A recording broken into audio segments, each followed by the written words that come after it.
Oh, Swim. they having a birthday party? Swim. Yeah, it was. Huh? A swim party? Yeah, swim together. Swim party. Where's Tanya? How's the baby, Kelly? It's doing good. Good, Yeah. good. Chuck's got a baby too. Yeah, I saw it. Saw some pictures. What's wrong with you, Chuck? He's got the four-legged baby. He has two children. It's an empty nester, man. They'd be monkeying with them. All right, we're going to start and call the meeting to order. Thursday, January 17th, 2025, the regular city council meeting. Please rise for the pledge of allegiance. Pledge allegiance to the flag of the United States of America and to the republic for which it stands, one nation, under God, indivisible, with liberty and justice for all. Okay. Mayor McMullen, have a Good evening. Let us pray. Heavenly Father, we come before you this evening grateful for our community. We thank you for the men and women, city council, city staff that devote their time and energy to our community in the service of Port Aransas. We ask, Lord, that you please grant them wisdom and guidance this evening as they take up the matters before them. May their work bring peace and prosperity to our community. We ask, Lord, that you would offer your blessings for our leaders, for our people, and our community. We ask these in Jesus' name. Amen. minute. Thank you. Thank you. All right, so we'll move on to item 3, which is proclamations and presentations. So the first proclamation we have is in support of the Kerr County and surrounding communities that were affected by the Guadalupe River and San Gabriel River flooding. This is an item that I felt was important that we put on the agenda to show our support for the communities in the Hill Country that have suffered greatly over the last couple of weeks. So I appreciate staff working with me to come up with a proclamation that we can do and at very least show our support. So I'm going to read it into the agenda.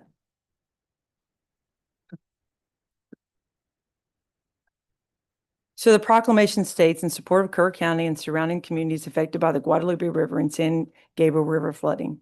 Whereas recent severe flooding along the Guadalupe River and San Gabriel River has brought significant devastation to the residents of Kerr County and neighboring communities, resulting in widespread damage, displacement, and hardship.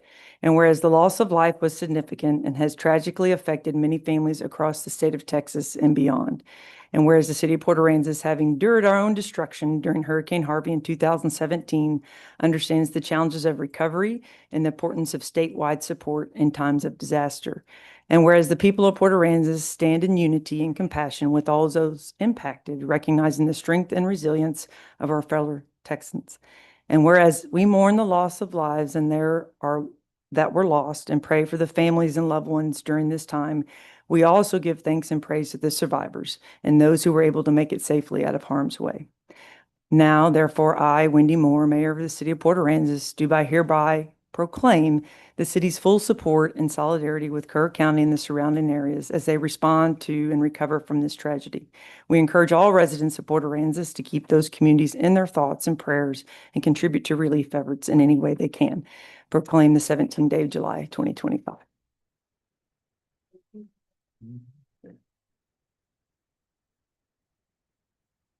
And I know our community has always already done a big part to help those and will continue to be there. So I just appreciate everyone's efforts so far.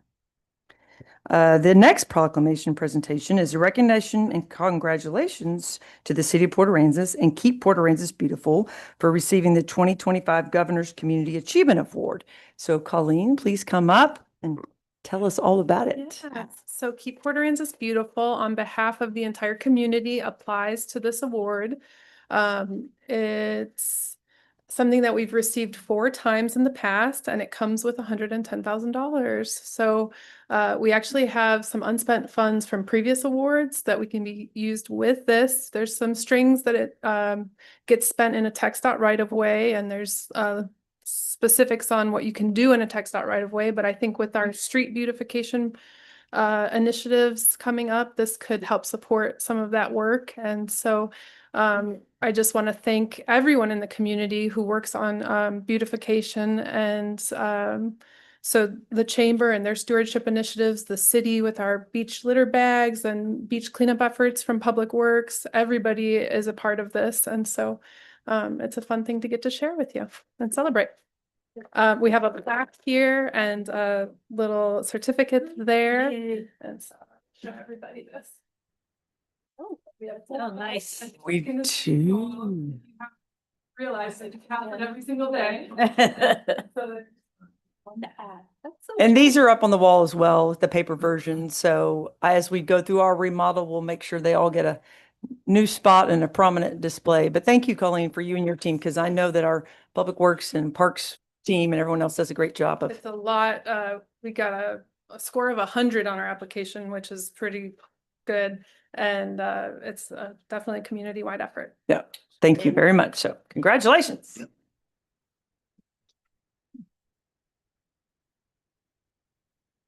Okay, we'll move on to item 4, which is citizen comments and reports. And we have a few people signed up to speak for citizen comments. Okay, so first is Leroy Hoskins. Sir, come on up.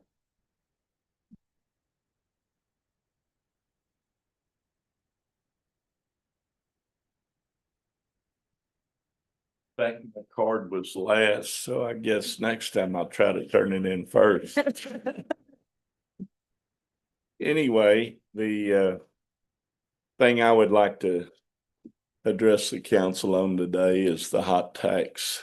I personally felt like the hot tax board that the council had put together made a lot of sense, and I think that the things that they suggested and recommended were very well thought out, and a lot of time and effort had gone into that. So I hope the council continues to handle the hot tax with recommendations, let's say, from the public in general, rather than specific groups. That's all I have. Thank you. Thank you. Thank you. All right, next is Thomas Smith. Do you want to speak during citizen comments? Is that right, on an item? Okay. Before I take my place for. He's speaking also. Yes, sure.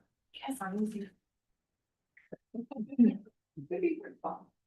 I just really pick them through the stack, so sorry. Excuse my attire. It's not like me to come to a council meeting in blue jeans and a t-shirt, but I'm just getting off my other jobs. So I just want to take a second to address the council. My name is Victoria Spencer Smith, 1820 South 11th.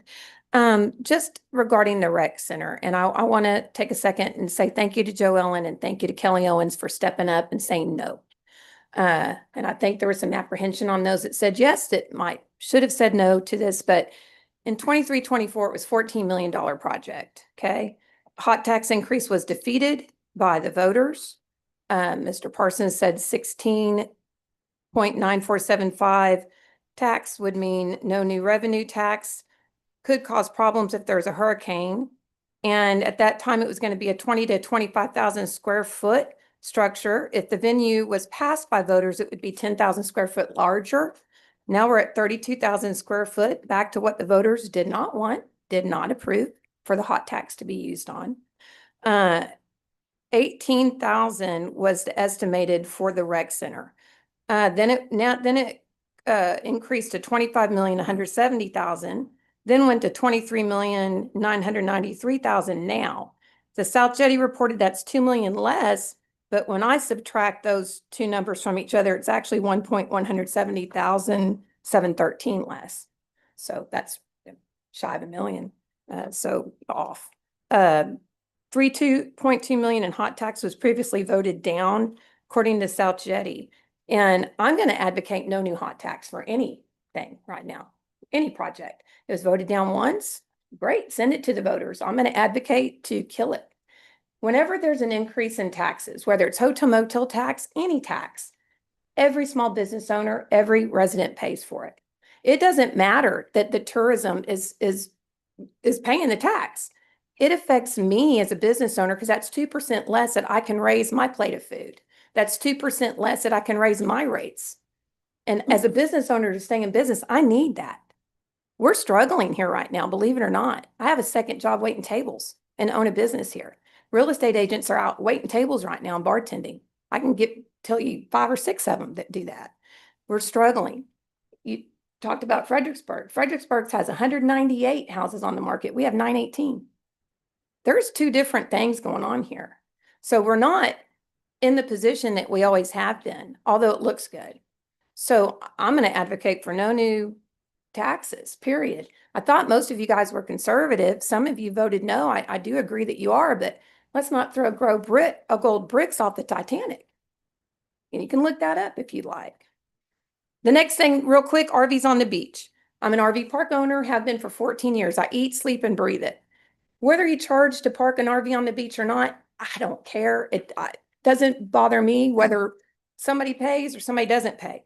But if you're going to do it, a 24-foot Class C, you're going to have to do it for anything, a pop-up, a van, anything at all, because some of mine go from my park in their motorhome for a day trip and then drive back to my park.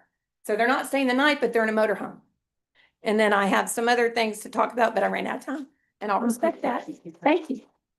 Thank No, you. she can't. No, but you can come up, Thomas, and speak. Yeah.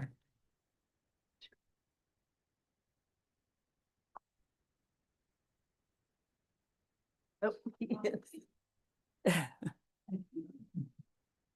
Alice Smith, 1820 South 11th.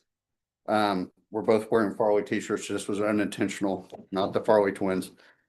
We wanted to mention trash, while we're talking about increasing trash. We have a rental underneath our house, but we're homesteaded and we only have 1 bin and we never even fill it up with the rental. Somebody was saying we need to go to commercial, be charged a commercial rate. Commercial's already, the double bins are 78 and commercial is $75. So they're already paying more for double bins than they would be for commercial anyway. On the Airbnbs, I can't read your writing. But their Airbnb will collect local city taxes for the city if y'all want. They apparently do it for about 35 other cities. And I think she wanted to talk about that they have a platform fee that they don't pay tax on, but we don't see the platform fee. It goes to San Francisco, not to Port Aransas. So and she called the comptroller, and the comptroller says that they're perfectly in line with what they're supposed to do. They're paying all the taxes they need to pay. But again, I want to thank Kelly Owens and Joe Kruger for voting no on that thing. I feel like we're throwing money away at this point. And since we throw so much money at this thing, now we're going to raise a hot tax, which hurts all the small businesses around here. It's not fair to us because we're competing against corporate owned RV parks. We can't raise our rates because they can lower their rates, and they've got other RV parks in other places that are, if this one's doing bad, they're doing good somewhere else. When we're doing bad, and we don't have a choice. But that 2% is going to hurt us. And we don't pay it on the RV park itself, but we do have Airbnbs also that is going to impact. And I know it's going to impact Leroy and a lot of other small businesses around here, but that's it. Thank you. Thank you, Thomas. Okay, next is Steve DeWitt.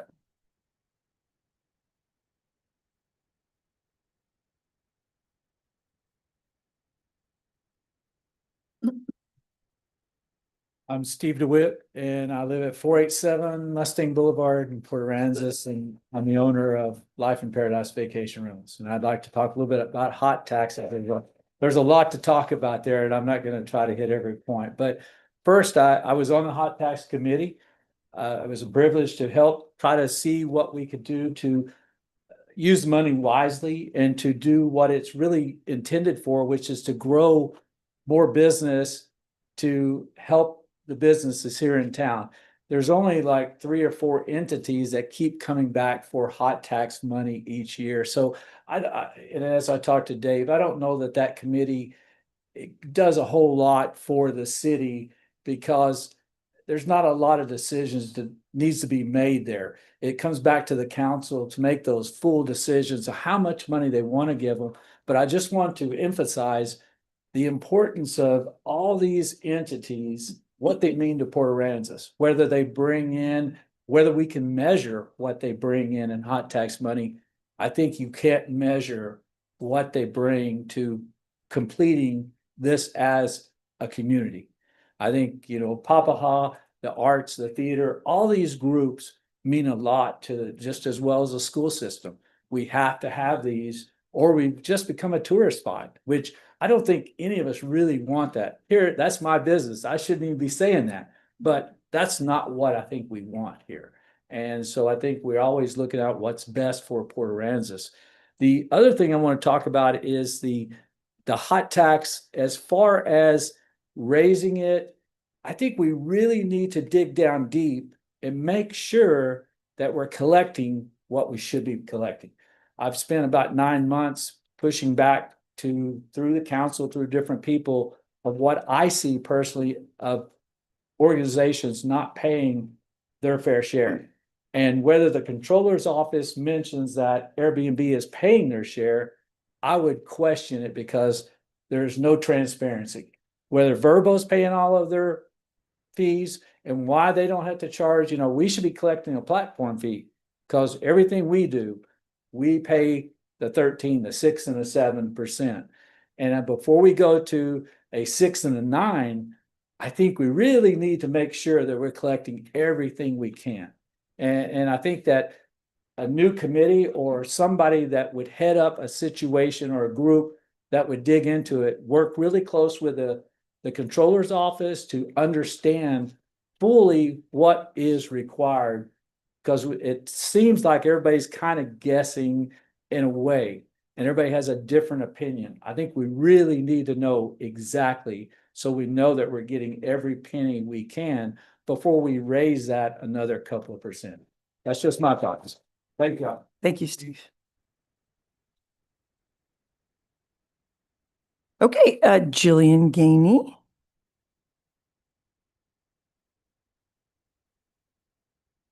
I have a theme this evening. So I'm Jillian Gainey, 612 East Cotter here in town. And I am here on behalf of Turkey Trot, benefiting the Trinity by the Sea Day School. We had last year applied for a HOT grant and did receive funds, which we very much appreciate. Thank you all for your consideration and for your generosity in that. It made a huge difference for us, which on that note, the back most of this packet that I gave you guys is the report that I submitted back in February to Lawrence that has come to my attention was not circulated. So I made what I felt like was a digestible version and a bit more thorough than I felt was asked for in the formal application or the formal, post-event report. I really wanted to address some of the things that we had seen that we'd grown through over the years before applying for a HOT grant, places that we had tried to maybe kind of cut corners, save funds, where we've been able to bring things in. We're kind of in a tricky in-between in our growth at the moment. We're kind of on the precipice of next level, I feel like, which we're super excited about and need just a little bit more support to get to that place. This year, so we had 2 super awesome parents last year who submitted our application. They don't have kids at Trinity anymore, so it just was a ball that got dropped on our end, which we super apologize for and would super also appreciate your consideration in still taking our application at this time. So I have the application. The first few pages are the formal application. And I noticed when I printed it, it is virtually impossible to read. So the ones that are super, super tiny font that at least I need a magnifying glass to read. I reprinted those questions in a hopefully more legible format for everybody. And I really just wanted to speak to you. I know that it's difficult to quantify for events like ours, exactly how many people have rented, what kind of spaces they rented, exactly how much hot tax was brought back in. What I can say is that we can show that we had registered runners from 18 different states this past year, and I believe it was 86 or 89 unique cities, not just across Texas, and through 86, unique cities. And almost 71% were vacationing runners, so outside of Port Aransas and surrounding areas. even if 50% of those people rented, to me, that speaks pretty favorably about what we did for our hot funds. And, you know, a lot of what we're getting back is frankly pretty anecdotal. It's a lot of families that are saying they're really excited about making this part of the tradition. It's made it worthwhile for them to come back. And while our registered runners is only 651, we average about 2 to 3 what I think of as support people per registered runner. So we're talking grandparents, young kids that maybe aren't necessarily registered to run, but do come and enjoy the festivities. And obviously, like, we are not a typical run. We've expanded it into a 2-day event. We don't charge any sort of admission for that. We want people to come and enjoy. Right. Thank you. Okay. Thank you, Julian.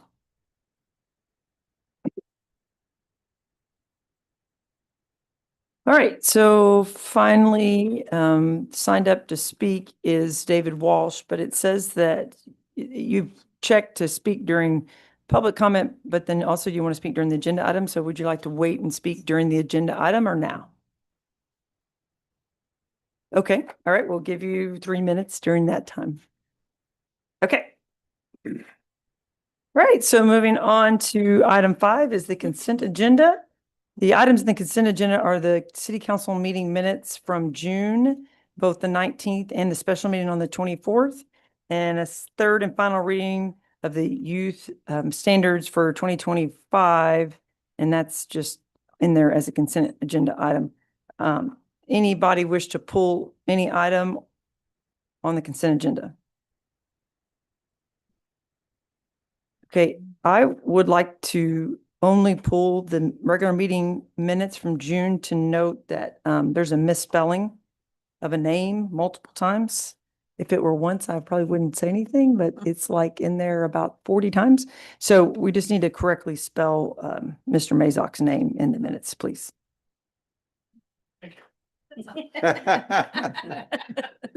One time maybe, but it's in there. And about, not his so. first.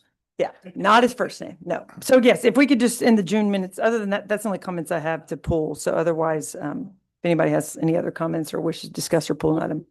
No. All right, hearing none, can I have approval for the consent agenda with that correction? I'll make a motion to approve the consent agenda, with the exception of correctly spelling Mr. Mazak's name. I'll second. Okay, any other discussion? Hearing none, Fran, please call the roll. Councilmember Christensen, Yes. Councilmember Chambers, Yes. Chairperson Crawford, Yes. Councilmember Krueger, Yes. Councilmember Owen, Yes. Mayor Moore. Yes. Motion carried. All right, item 6. So the first item is C, discuss and take action to appoint members to the Airport Advisory Board. Right, so in the Airport Advisory Board, we have 2 people with expired terms that are Mark Delaney and Michael Dayon.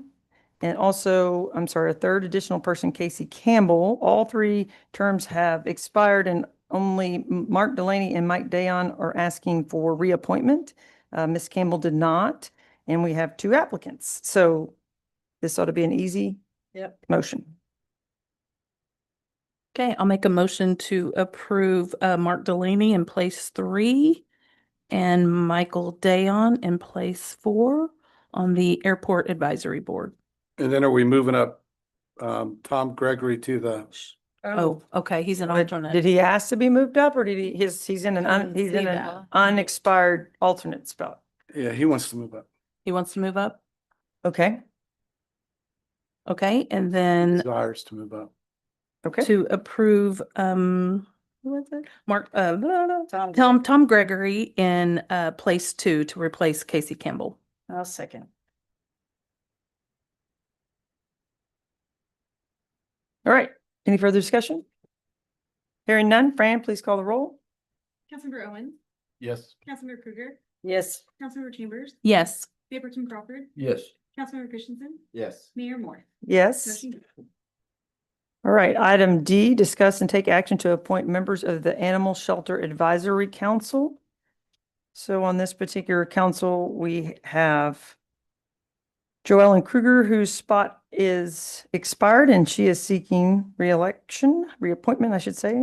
And then for the city council member. Now, remember on this board, it's very specific about roles, right? So then shelter employee, BJ Grimes, he's also seeking reappointment. And then the city manager, his appointee is Joseph Rivas. He's also seeking reappointment. And then those three people.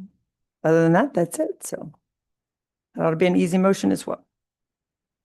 I'll make a motion for the Animal Shelter Advisory Board Council, place 2, council member Joanne Kruger.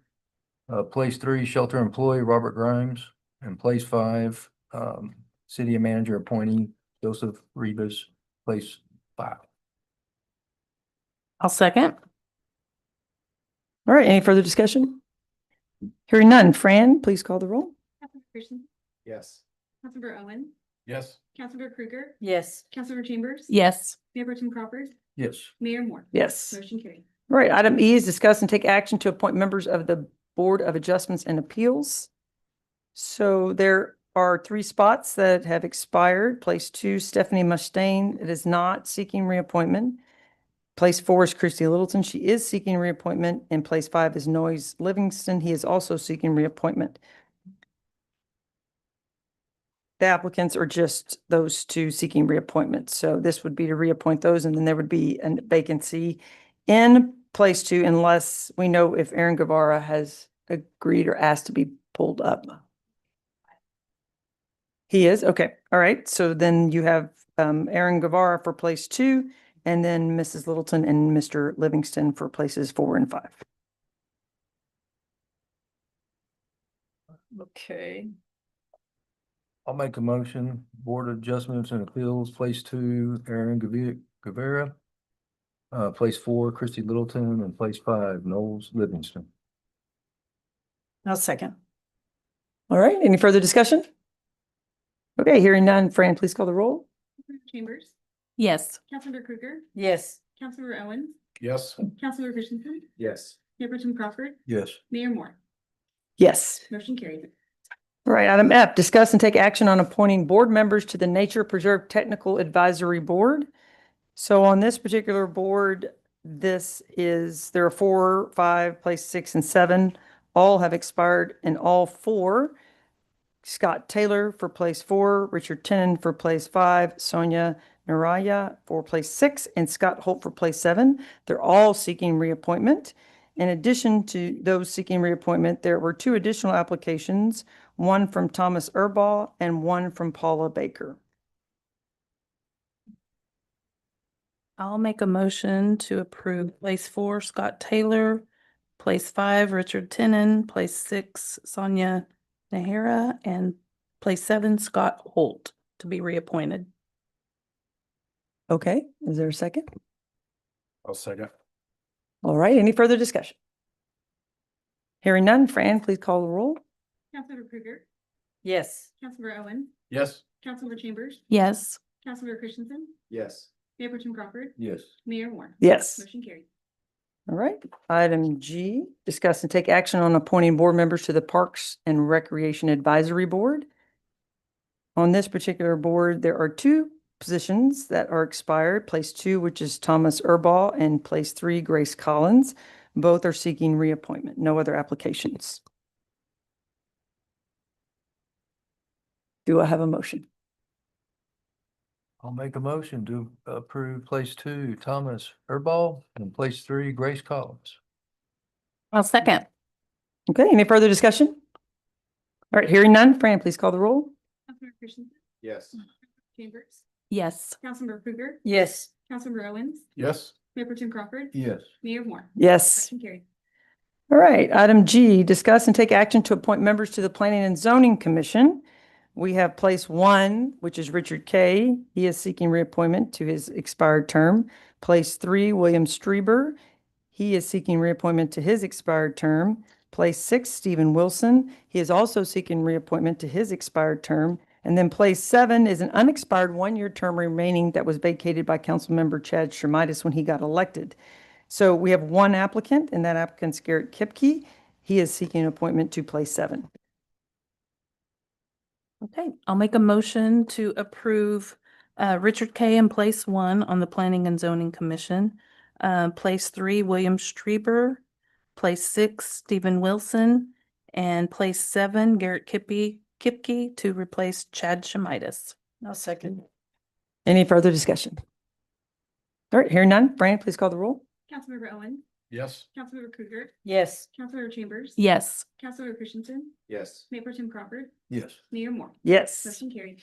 All right, item I, discuss and take action on appointing board members to the Recreational Development Corporation. Place 1, Wendy Clark. Her term is expired and she is seeking reappointment.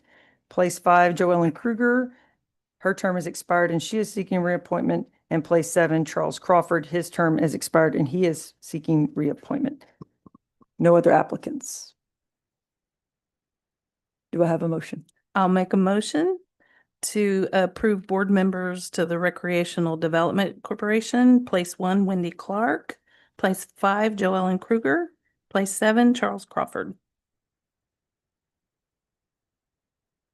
I'll second. Okay, any further discussion? Hearing none. Fran, please call the roll. Councilmember Krueger, Yes. Councilmember Chambers, Yes. Councilmember Christensen, Yes. Councilmember Owens, Yes. Mayor Pro Tem Crawford, Yes. Mayor Moore. Yes. Motion So what do we need? One on there? Yeah, place Looks like- 3, it looks like. There's still open positions. That's For a correct. council member, right? Yeah. Oh, is it 4 There- council and 3 at large, 3? So Yeah. what do we need Looks like We need place to- 3. for RDC?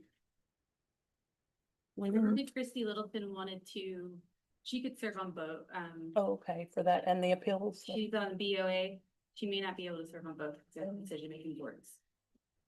RDC and BOA. Oh, right, they're both. So 2 and 3 are open then? Okay. All right. Was Christie's in here? No. There's a memo, sorry, Oh, that wasn't I in the didn't- packet, okay. so I apologize for see that that. not being more clear to the rest of you. Okay, But yes, there is a footnote to that apparently. So okay. if someone wants to appoint, if someone wants to make a motion to appoint her to place 2 or 3, then you are free to do so. Or we could appoint, so we have Tanya, Joelle, and Dale. So we have our 4 council, right? Yes. So we just need, yeah, okay. So we'll have to come back for Yeah. the last spot. So will she have to step off of the other board to do this or? It's a conflict because they're both decision-making. The board of, the The BOA is a conflict with RDC, is that what you said? Okay, well.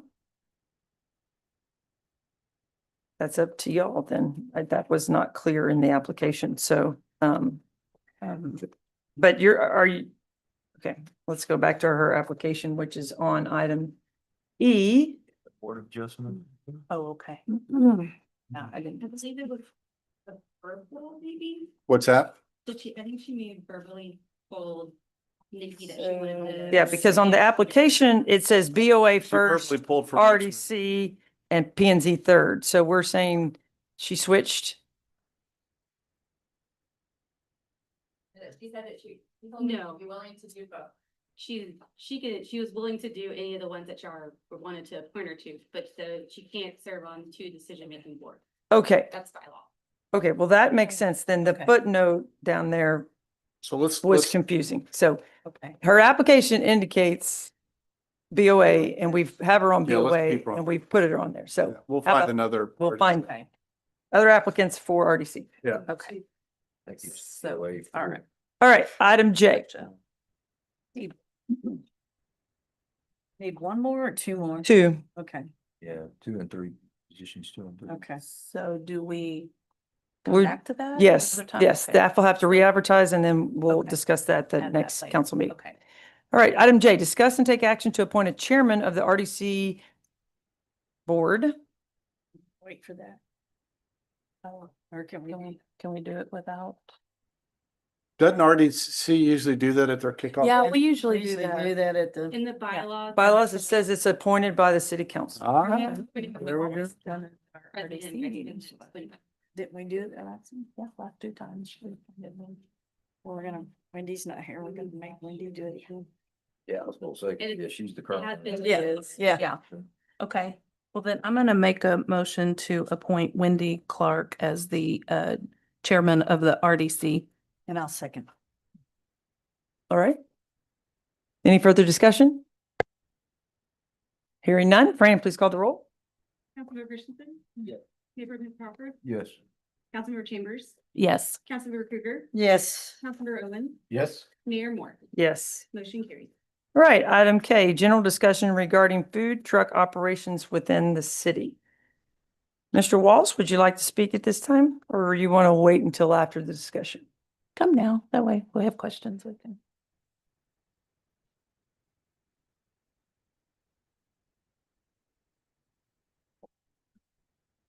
Hello, thanks for having me.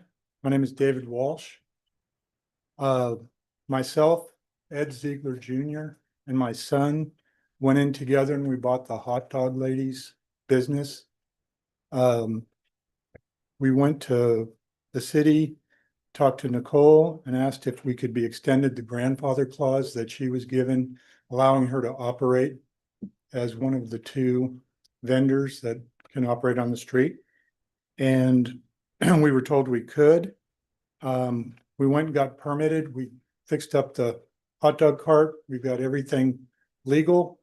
And then we were told that we could only operate at La Playa and Shells. Well, Shells is gone and they run their own food business now. I mean, they run lunchtime, and Greg has retired from La Playa.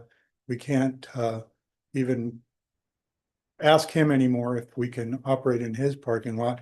So what we're asking is for a leniency of letting us go get permission from restaurant or businesses that we could operate in their parking lots and have that written permission on us at all times and go operate the hot dog cart in places where we can actually sell hot dogs. I know it's listed as a food truck or general discretion. We went to the fire marshal and they said, you're not a food truck, you're a food cart. That's a big difference as far as the city is concerned or the county is concerned. And you're not a motor vehicle, so we consider you a cart. So would also kind of like to be kept separated from the general food truck population that is pretty much transient, come in, make their money and leave. My son lives here in town, Ed lives here in town, and I work here every day. We're not selling hot dogs and taking the money somewhere else. So we're just asking if we could be further allowed to sell and have, further sales area.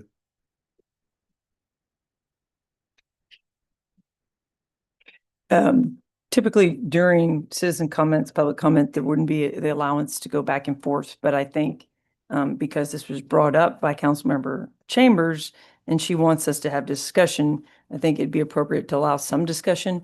We don't need to spend hours talking about this during the item. Okay, I just want, because we have a very long agenda. But I think it's okay for council to ask a few questions about the business in general, so we can have a healthy discussion about whether we want to move forward, with some action. So. Okay. Well, Dave had come to me telling me that he had bought this, and I guess I assumed that it would be kind of grandfathered in because it was allowed before. So I just told him I would put it on our agenda, and I brought it up today just because he needs to know, because it's summer and that's when he's busy. Your food cart. So you take it away every night. Like if Yes. you're setting up, you're taking it away. So we Like, set it up like and we Suzette used to operate, do. serve during the lunch hours right now, and I hope to do it at night. One of the places that Suzanne was running previously, which she would go outside of Bernie's or Palm Republic and do it at night. Well, I was told that was her doing that on her own, not that it was generally allowed. We don't want to do anything that's not approved, and we don't want to do anything suspect. What we don't want is the city to be bombarded with, hey, these guys are selling hot dogs. Hey, we seem to be supported on what we're doing. We've got a lot of public support and a lot of the business owners that we've approached about, hey, if we have to get written permission to operate, would you guys be willing? And they're like, absolutely, it's hot dogs. So The two places that Suzanne was allowed to operate the cart were at La Playa and at Shells. right. You're not doing that. So if you have been operating, where have you been operating? We've opened maybe 4 times in Moby Dick's, but we're also selling hot dogs inside Moby Dick's because that makes it allowable. If you're selling them inside, you can also sell them outside. And we're doing that very sparingly. We've been waiting for this date to go full bore and start really operating. My son actually moves into town today to start operating it. And so we've been testing the water, so to speak, and it's been very minimal. And so the times that you've been operating, are you paying sales tax to the city? Absolutely. I mean, we're paying sales tax. We're a bit of LLC. We're doing everything above board. And I mean, we've done 4 days and it's been the last 2 weeks. Okay. Yeah. So So legally, we don't regulate food trucks or food carts. That's not in our ordinance. The city ordinance it's in 171, permanent structure required for commercial activities. And it's item A. Basically, the rule is if you sell something inside, a business can sell it outside. The reason why the hot dog lady was grandfathered at La Playa and at Shells was because that predated this ordinance. But La Playa did not sell hot dogs inside, neither did Shells. So, this ordinance is still on the books. So council, if you guys wanted to open everything up to where everyone has food, I mean, that's what you're doing. You would have to get rid of, if he's doing it at Moby's and he meets the hot dogs inside being sold, where there is a current health certificate issued by the county for that restaurant or inside food facility, then he meets that. But if he wants alternate sites where he's not inside at a food establishment with a county health certificate, you would have to redo 25-171. You guys can't just verbally give him a hall pass. You'd have to open it up for everyone. And it would take 3 readings to do that. So if you directed me to bring you back an ordinance, first reading would be August, second in September, and your third and final reading would be October. So that's the quickest you could change 25-171, unless you somehow fast forwarded it through a bunch of meetings. But you guys you can't just grant one person that permission. You got to change the ordinance. Dave, so we grandfathered a person, right, at one point, A business, yeah. okay? And we grandfathered them specifically to 2 locations. Right. And when we wrote her letter back in 2014 or 2015, we specifically said that it was transferable. Because I was, Yeah. I mean, so things. Transferable to another person, but the 2 sites were locked down. Yeah, it was the hot dog lady and the snow cone tropical snow. outside of So that's Snappy's. But only to those 2 locations. Yes. And So those do locations are different. Do grandfatherings in a city ever eventually go away when? Yeah, that's the whole point. I mean, like when you oh. grandfather zoning, it's just a matter of time before something ends and then you have full compliance. So So, but if there's special events, they can do special events, like, yeah, if someone comes in and gets a special event permit for like something at the marina or the Yeah. chili field or something like Yeah. that through a special event, you can have food caterers. Right. Yes, you can do that. But But you can't just, so like if someone came in and said, if the owners of a souvenir store came in and said, hey, Dave, I'm gonna have a special event every day of the week and I'm gonna have that, I wouldn't approve it. Yeah. That's not a completely different. special event. That's circumventing the special event ordinance. It has to truly be a special So event. has, So, given the circumstances, has this grandfathering been dismissed because the locations are gone? he can move Okay. if he meets the like inside sales, outside sales. That grandfathering is not necessarily because of the location. The grandfathering was because it was approved prior to us having the likes ordinance in place. So La Playa doesn't have hot dogs inside. So That's grandfather- the grandfather. It's not so much, it's not the location per se. Okay, It's the fact that she was grandfathered because there were not hot dog sales inside La Playa. So because that's what they don't meet. They don't meet the like. And that's what she was given the original grandfather clause for. but because they can't go to those two locations, the grandfathering is over. Well, if he got could- the if he okay got- from the if he new- got transferred, The grandfathering Park. ends. The grandfathering is to La Playa, the location at La Playa. now we don't have those two locations. Right. So technically, It's, the grandfathering is over. it's over. Okay. So Have for him you to talked move, to La Playa? he's No. got to go to we can still talk to La Playa. yeah, and he it's would still have to a go location. to a new restaurant or a new facility that had a inside health certificate with hot dog sales to allow him to operate outside.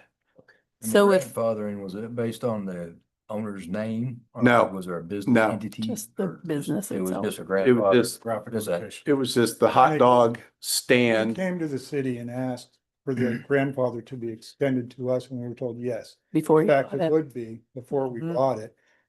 Without that, we spent a bunch of money for nothing.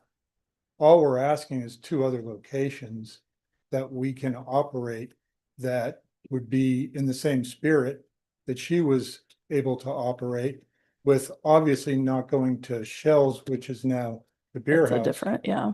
And they sell lunches, so we were just saying, why don't we just get two new locations and get some flexibility on that and be able to have some value to what we just paid for it.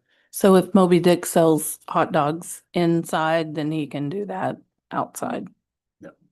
I mean, Moby Dick's was a restaurant. Yeah. Yeah. Right. Well, Are you gonna do that, Ed? I mean, are you able to do that if he? Yeah. I know it's not what you wanted to do. So, I mean, I think I would go to Moby Dick's and I would visit with La Playa. well, Well, we've she was got, also we've got operating Mr. Ziegler outside here, yeah. Bernie's at the after hours. And, we were aware of the places she was operating. Yeah, she was either ticketed or told to stop by city staff. Not according to her. Whoa, yeah, trust me, we would have. And I mean, we did this in good faith. Yeah. And we're just, this seems like such a small thing to grant to give us the opportunity to make a living. And my son moving down here based on all of this, and then all of a sudden this wrench was thrown in. So we're just asking for some leniency on an additional place to do business. And I understand you bought a business assuming that your grandfather would be in place, which is those two restaurant locations, right? That was not told to us when we bought it. That was told to us after we purchased it. Mhm. And we asked several times for the city to supply what our actual operating places are, and we were told, we're gonna get those to you. We're gonna get those to you real quick. That you're on my agenda for tomorrow, and you're gonna get this. We never got it, still haven't received it. And it's suddenly If you haven't received it, then how'd you know? because I asked again for it. So you were So told I was verbally. told verbally Right. afterwards. Well, to City Manager Parsons' point, we don't have the authority to give you an additional grandfathering position, right? Right. So even if all 7 of us said, yes, let's let him park in front of Bernie's and, whatever. And right now, I don't even know what your request is for the additional spots. I mean, so that would probably take some more work. So I think that if you've submitted something to staff in writing that it are your additional spots, Yeah, I sent a letter to you and everybody else. I got the email, Okay, but that's gotcha. not an official Oh, request. I gotcha. mean, I understand. We get Then I'll need yeah. direction on how to. Well, other- and that's not a guarantee that we even have the authority to do that. I think what City Manager Parsons is saying is that if it's something that we want to pursue to be able to rewrite the ordinance or write a new ordinance to allow for something of this effect, then we need to make that decision. But in order for us to make an informed decision, if we're even allowed, I think we need to know what your intention is. Okay. Because it can't just be, you want, and maybe that is your intention, I don't know, but it needs to be clear, our intention is to only operate at Moby Dick's and, Blue Water Cowboy. I mean, I don't know whatever it is, right? During certain times during, this, or if your intention is to be able to hop around town, because the email did say something about, different places at different times, right? Then we need to know that, because that will help, I guess, each and every one of us make a decision to the law that we're allowed. Does that make sense? Okay. All right. Is everyone clear on that? Okay. But it is, like I said, it is a lengthy process. You're looking at, to change an ordinance, you're looking at minimum of 3 months. Well, and I think the ordinance you're looking to change is for food trucks. No, No? it's the like ordinance. It has, Gotcha. doesn't say anything about food truck. It just says, Gotcha. if you want to sell something outside, you have to sell it inside a brick and mortar building. So whether it's t-shirts, shoes, hot dogs, it doesn't matter. And it doesn't say anything about that. It just says what you sell inside, you can sell or what you're selling outside, you have to sell inside. So it doesn't talk anything about food trucks Okay. or food carts. If LaPlante gives him permission, he can still use that location. Yes. Because of the grandfather. Or your other option is the inside rule, and then there's your hall pass. You're not waiting. Can I get a definition of the inside rule? Is that- Yeah, it's 25-171A, and it's on our webpage. And perhaps, Mr. Walsh, at your discretion and time, and Ed, you too, obviously, if you're a business partner, then maybe schedule a time where you can actually come in and sit down and meet with Nicole or the staff and get a more clarity, about the process and what we can do. And we've done that. I've done that Okay. personally a couple of times. Okay, all right. Okay, well, good. Well, we'll Thank you. try to keep doing it. All right. Thank you, Dave. Thank you.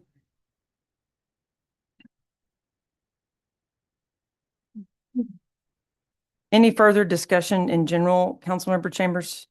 I had said that I'd like to explore the potential for allowing temporary food trucks in the summer, but I know we have a long agenda and we can postpone that discussion.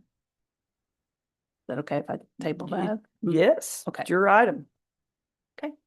Okay. All right, item L, discussion and update regarding the beach parking permit agreement between the city of Corpus Christi, Port Aransas, and Nueces County. Come on up, Darla.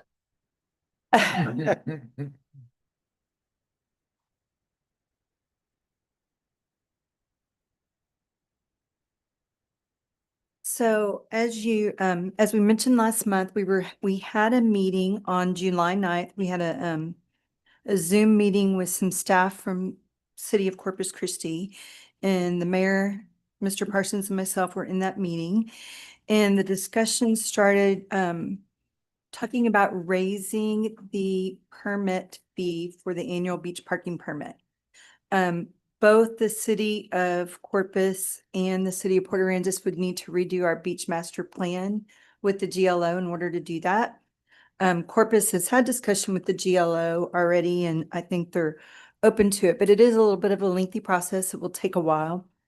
During that discussion, we did mention to Corpus the desires of the council that we had at our goals workshop about redoing the interlocal agreement to where the interlocal agreement now is written by miles per beach. And Corpus has more miles per beach because they have just a longer stretch.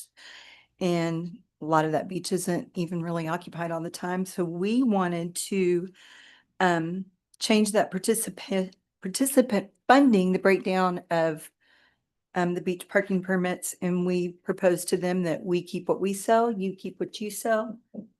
And we still each would give the county 16% because the county doesn't really have a avenue of selling many permits. They sell very, very few. They didn't really respond to that very much, but we did send We them. brought them around. Yeah, I mean, I hope so. I did email, if you noticed, everybody that was in that meeting, the structure of the participant funding of how it would look with that. They haven't responded, but we just sent that a couple of days ago. So, Did tell them that we would need this to be resolved first before we move forward. yes, we did tell them that in the email and have no response. The suggestion to put in our beach master plan would be to put a higher limit. Doesn't mean you have to go up to it, but you know, say 25 or 50, whatever you want, so that 5 years from now, if we decide to go from 20 to 25 or wherever this lands, if they're raised, you wouldn't have to rewrite it in your beach master plan. They were wanting a lot. Corpus was suggesting a pretty high, I don't know what they ever settled on their high rate, but they were like talking 100 or. Yeah. So, They were in favor of moving to 20. Everybody was mhm. in favor of that, which, you know, we've been at 12 since 2004, right? So we're way well past the inflation point. So everyone was in favor of 20, but there was a lot of discussion that, to Darla's point, once you increase the fee, then you have to change your plan. And so they want to continue to increase the fee throughout some periodic portion of time. And so they mentioned people paying $50 and $100 throughout the other coastal communities in Texas, which is very different than our beaches. But they said that we should all also consider some kind of additional cap so that we wouldn't have to keep going back. If say in 5 years, we all mutually agreed, and it has to be the same. We can't charge 20 on our beach and let them charge 50, right? Unified ticket, one ticket, unified plan. That if in 10 years, if we wanted to go up to $25 or $30, then we would have the ability to do that without having to go back to the GLO, rewrite our plan and change our plan. And so that's where some of the discussions about $50 came in. And we were like, wait, we don't think that's $50 is probably where we need to be right now. So, but 20 seems fair and appropriate since it's been since 2004. And the numbers, and I didn't see that in here, but just so y'all understand, we sell by far the majority of the beach parking permits, which we receive not the least amount of money because the county gets the least, but we receive less than the city of Corpus. So they were all for the increase. And then David dropped the hammer and said, and by the way, we're going to keep what we sell and you keep what you sell, and we'll both give to the county 16%. And they were like, what? Well, maybe, I don't know. And I said, no, I think we probably need to do that. So And that's by our going- proposal. And by going up, we pointed out to them how much more they would still getting their coffers compared to what they have now. But I think they, you know. And all that money, as you all know, goes back towards beach maintenance, beach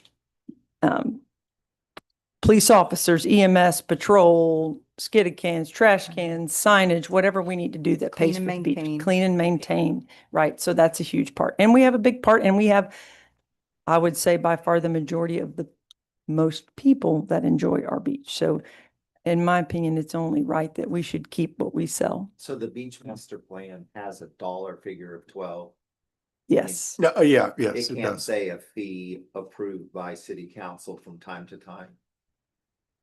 I mean, you have to write it a number as opposed to. the- Yeah, like you would write in like if, like the way Corpus wanted to do it was like, you would write in an escalation clause, like, you know, every 10 years, the city gets to reevaluate and go up 5-10% or something like that, but it has to be, the formula has to be in the plan. And GLO has to approve, and GLO is, again, we all have to be unified, right? I mean, so it's an interlocal agreement and we all need to be on the same page, so. And more than likely, this would be going into effect in 27, not 26. Or With the goal of being 26, darling. with the goal of it being 26, but GLO may not approve it. It that may take quickly, some time. Or we could change it during the year. Yeah. Yeah, during the year in 26, you know, the first part of the year, if you buy them early. You Get your might money still back. have the 12, but Okay. that was. So that's the update. Any other comments? I mean, we have to work on it early so that we can even attempt to get it maybe in process for next year, yeah.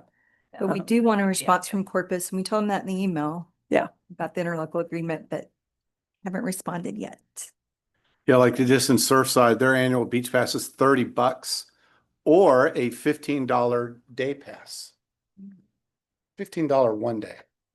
If you're gonna be there 3 days, it's better to get the whole $30. Yeah, I mean, to show you how far behind we are, but Yeah. Cameron. or what a Canyon, bargain we are. $12 a day and $100 for the annual. Yeah, and we talked about that extensively too, having options, but we felt it was better to have one fee, one rate, because obviously those places where they sell them is probably more isolated, where you can control and explain to somebody it's $12 a day or $50 annually, whereas they're sold all over the community. And so One price. That's Be easy. Controlled easy. access Yeah. points where we have Right. many points to access the beach. If people come here often, that's a really cheap permit to be on the beach, in my opinion. okay. All right. Any other questions for Darla? Thank Dave? you, Darrell. Thank you, ma'am. All right, item M, ordinance, first reading, amending the chapter 19 signs and providing for severance reading and effective date. Okay. Tried my best to make this go as quickly as possible for you guys. This version here with the highlights that I handed out at the beginning of the meeting is probably the quickest way for us to get through it. I Okay. did this in a way that pointed out what is new in this ordinance or any major changes that we made to it. Everything in yellow is going to be just wording differences to make something a little bit more clear, but the same general idea. Everything in green is no change from our current ordinance. So the preamble is what we agreed with P&Z and the sign committee to put in there. That makes enforcement later on, if there are challenges to it, easier to justify the reasons that you're doing the sign ordinance. And we can skip all the way to page 4. Basically everything up into that page, same idea, slightly different wordings to make things clear. So 19.4, that section, we've changed just a few things to make it a little bit more constitutionally appropriate, like changing the second bullet point. It used to say holiday displays. We made that a little bit more clear so that every day couldn't be a different holiday. Same thing with the next bullet point. It used to say motor vehicle for sale signs. You can't really talk to the copy on the sign. So we put wording in there that would still allow that motor vehicle for sale sign, but in a legal way. What we did remove from the section was any mention of pennant, balloons, windsocks, or banners. The committee as a whole decided that those kinds of signs, those very temporary, wind-blown signs were not something that they wanted to continue to see. So they removed those everywhere. That's the first section that they show up in. So that's the first place you see that removal. Nothing else on this page really changed. All the way down to exempt signs, and this is much like the prohibited or the signs that don't need permits where nothing majorly changed. We changed some wordings to make that a little more clear in some places. Thing we did add into fine art was to not allow any commercial messaging in that fine art, which is something that we are allowed to do by constitutional law. Everything else really stayed the same here. We removed some things that were a contradiction. They said there was a limit on affiliation signs, but also those signs had to be attached to a building, which in a later section, any signs attached directly to a building didn't count for anything. So that was a pretty big contradiction in those two. So we just removed that completely. And the same with private neighborhood and security signs. There's ways that we can put those in later on in later sections. I'll talk about how somebody could still use those signs. Address identification, it limited it to a very small portion. There are some beach locations that have to have bigger addresses so you can see them from the beach. So we put in anybody that's set back more than 40 feet, because those tiny addresses you really can't see could have more appropriately sized addresses as approved by the city. So we'll keep going. 1915 and 1916. So this is basically anytime there's a new zoning district added or a new, novel sign type comes up, it said that we had to come back to city council to get kind of justification on where to put those. We added in an administrative process to do that so that the city manager or his designee could determine what was most appropriate for that sign type, but still left the option to go to council if we needed to. Okay, so 1918 is really where it starts getting much different than our previous sign ordinance. So previously, I'm not sure if anybody took a look at that, but it was done in a chart format, and it was very, very difficult for people looking at the ordinance to figure out what kind of signs they were allowed to have based on what property they were allowed to have. And it was even a little tricky for staff sometimes. It got confusing. There was different allowances for different types of things and different lots and temporary signs and permanent signs. So we decided as a whole to kind of write it in a written format based on the use of your property and put everything together, temporary and permanent signs. So if you have a residential property, you can go to that section and see all of your temporary uses plus all of your permanent uses. So the same with the purpose in here. It's written to make sure that people understand why we're doing it and to have that justification if there's some challenges to it. So there's only slight changes to the residential signs. Temporary signs, the committee decided that any residential property could have one temporary sign at any time, up to 5 square feet. At any time, they could display that for whatever reason, saying whatever they wanted to say. They limited that to 5 square feet, where previously the kind of residential temporary sign allowance was 4 square feet via a real estate sign. So what we decided to do was to allow you to have that temporary sign, but then if you were also for sale or under construction, we put in what's called qualifying events that allows that additional temporary signage. So the qualifying events, and if you skip to the next page, number 8, it talks about those. So this is kind of a new concept that we use throughout all zoning districts.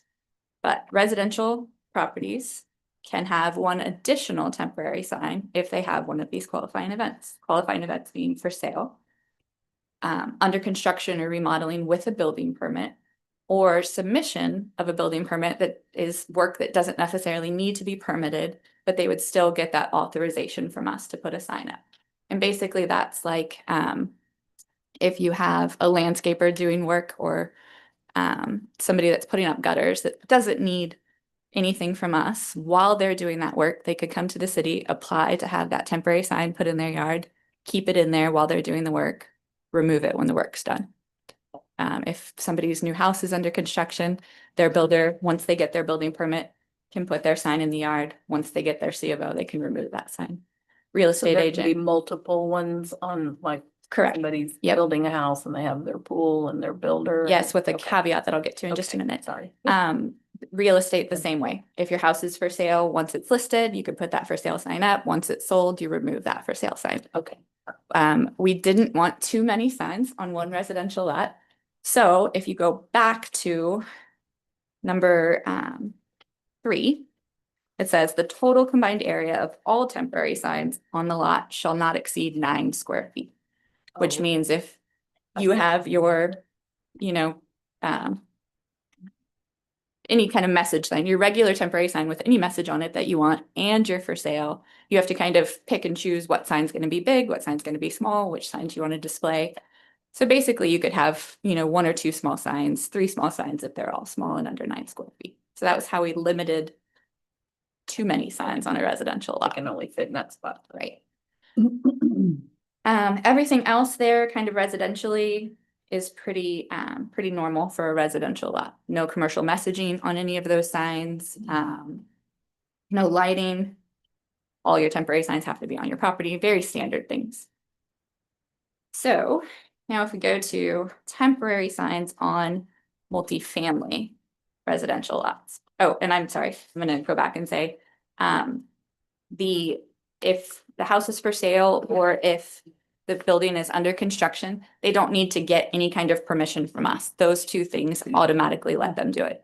They only need that authorization if it's under construction for something that doesn't require a permit. So most of the residential people never have to come talk to us to put up their signs. They can just do. Now, temporary signs on multifamily residential lots. They have, so currently they're allowed to have 16 square feet as a real estate sign for like a condominium location. We maintained that. And because we can't call them real estate signs, we say that they can put one of those up for any kind of qualifying event. So actively for sale or lease, the same as the previous ones. The caveat to that is every kind of multifamily or commercial location has to come to us to make sure that they get the authorization for that sign. It's not an automatic thing. We have to approve it before they can put it up. What they did want to do though is because a lot of people live in these detached condominium locations that maybe want to have their one small sign. They said that they should all be allowed to have one temporary sign that's under 5 square feet. But instead of just being on the property, in the front of the property, it needs to be close to their building. So within 10 feet of their front building plane. Those are, you know, just the random signs that you see. My kid's a senior, my kid's in kindergarten, those kind of signs. And then everything else is just kind of your standard signs have to be on private property, all of those things. Subdivision and multi-unit residential development signage, that's your basic, like your neighborhood signs. Channel Vista doesn't really have one, but if Channel Vista had one or Island Moorings had one, those are these kind of signs. Nothing changed as far as what they were allowed to have before. If we go to the commercial sign regulations, this was where the temporary signs on commercial locations is where it got very convoluted. You were allowed to have a lot of different signs for a lot of different things in a lot of different sizes, which is exactly what we were trying to avoid to get into a constitutional approved way. So before you're allowed to have a 16 square foot real estate sign or a 25 square foot new business sign or a 32 square foot construction sign. And so it was really hard to regulate all of those different things. So we decided to have those same qualifying events for commercial locations, but we talked about a 32 square foot sign allowance. Now, in the previous ordinance, you're allowed to have one sign. The committee, in their discussions, talked about breaking that up into multiple signs because of the difficulty in maybe coordinating everybody to get onto one sign. So they indicated, and they had different opinions on the number of signs. Some said 2, some said 3, some said 5 on the number of signs, as long as when compiled in the aggregate, it did not exceed 32 square feet. I feel like that goes against kind of what we had discussed in the visual clutter of signs, but I think that's something that you guys should probably talk about and decide how you want to handle that, if it should just be 1 sign or 3 or 5. Everything else there just kind of goes along with that.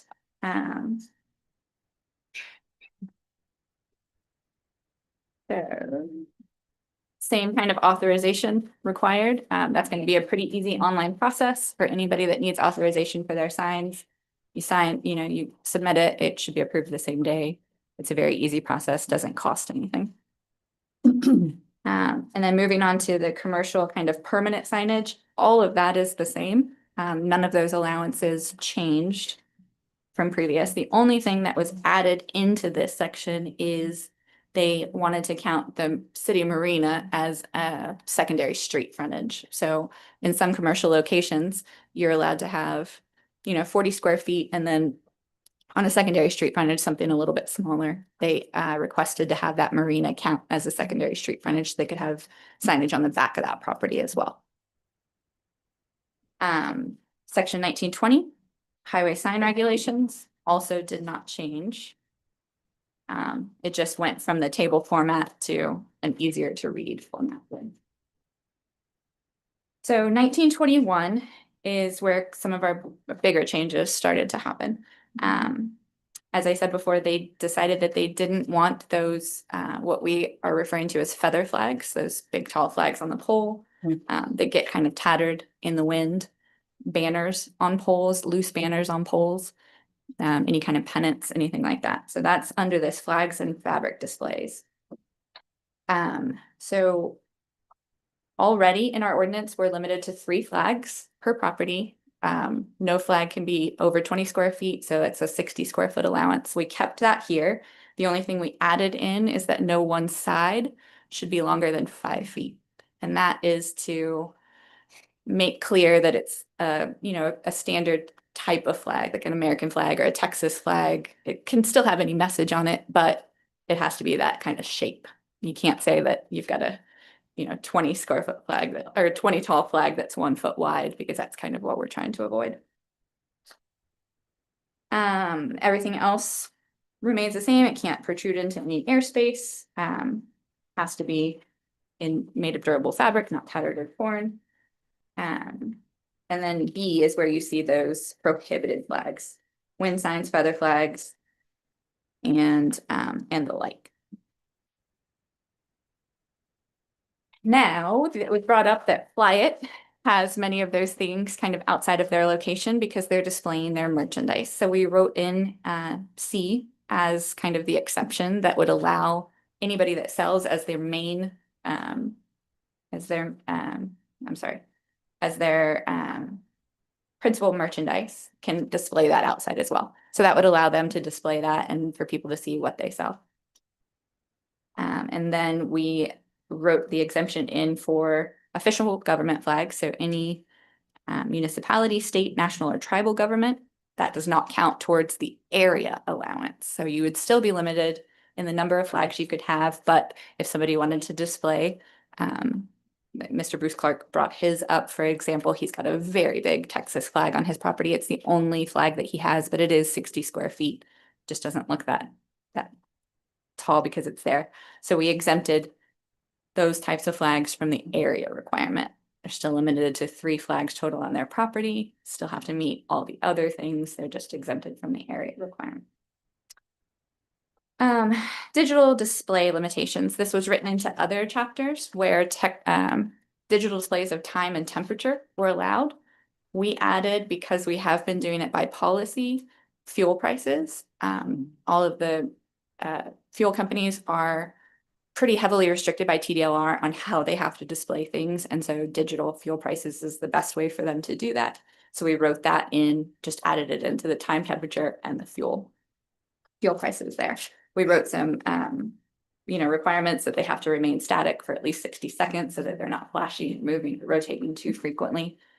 And then, of course, number 4 is on there that, and this is a carryover from the time and temperature, that just because you have that portion digital doesn't mean the whole sign can be digital, only that portion can be. Farley boat displays were brought up because a lot of people have Farley boats in front of their businesses that have a business name. Technically, that would be a sign. So we wrote an exception in there for Farley boat. Farley boats allowed to be displayed with commercial messaging that don't go towards your sign allowance. Drive-through menu boards was also added. We had somebody that jokingly mentioned that they would just put up 100-foot menu on their drive-through board to get around the sign ordinance. So I thought it was probably a good idea to put that in there and limit it so that they couldn't use that as a sign later on. Commercial A-frame signs, this is definitely pulled from the old ordinance. The only really big thing that we changed here was previously you're allowed to have by policy, one A-frame per business. This is now one A-frame per lot. So that if somebody has 10 businesses on their property, they can't have 10 A-frame signs up there. It goes against the visual clutter that we were trying to prevent. We also removed the chalkboard requirement that is not really seen in most places anymore. We kept everything else the same, just wrote it out, the height, the illumination, the placement, that's all the same. So if we move on to 1925, that's our 3-dimensional figures. Again, nothing there has changed. It's just moved from the chart to the words.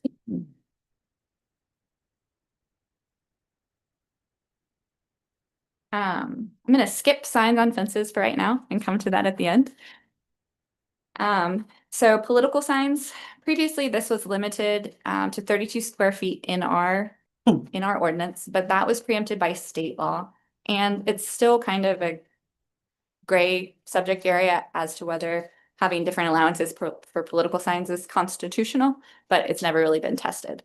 So the best thing for us to do is just put that back on the state and say, we're just going to uphold state law. City doesn't have their own laws, so we just uphold state law on those signs.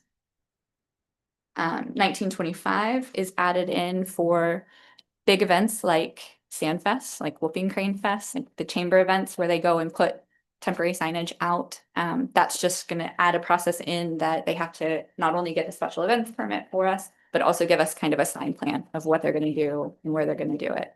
That just lays out some ground rules.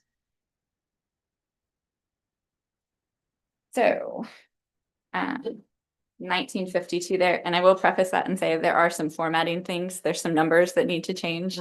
So that'll be changed before the next meeting. Mostly this all stayed the same. B was what we added in there, and that's to meet the constitutionality. It basically says if you're allowed to have a sign, you're allowed to put whatever message on it you want. We can tell you when and where and why you can have a sign. You can be the determining factor on what goes on that sign. Everything else there stayed the same. We cleaned up some of those tables. If we go to F, number 1, the portion that's highlighted in orange, this is the portion we added in.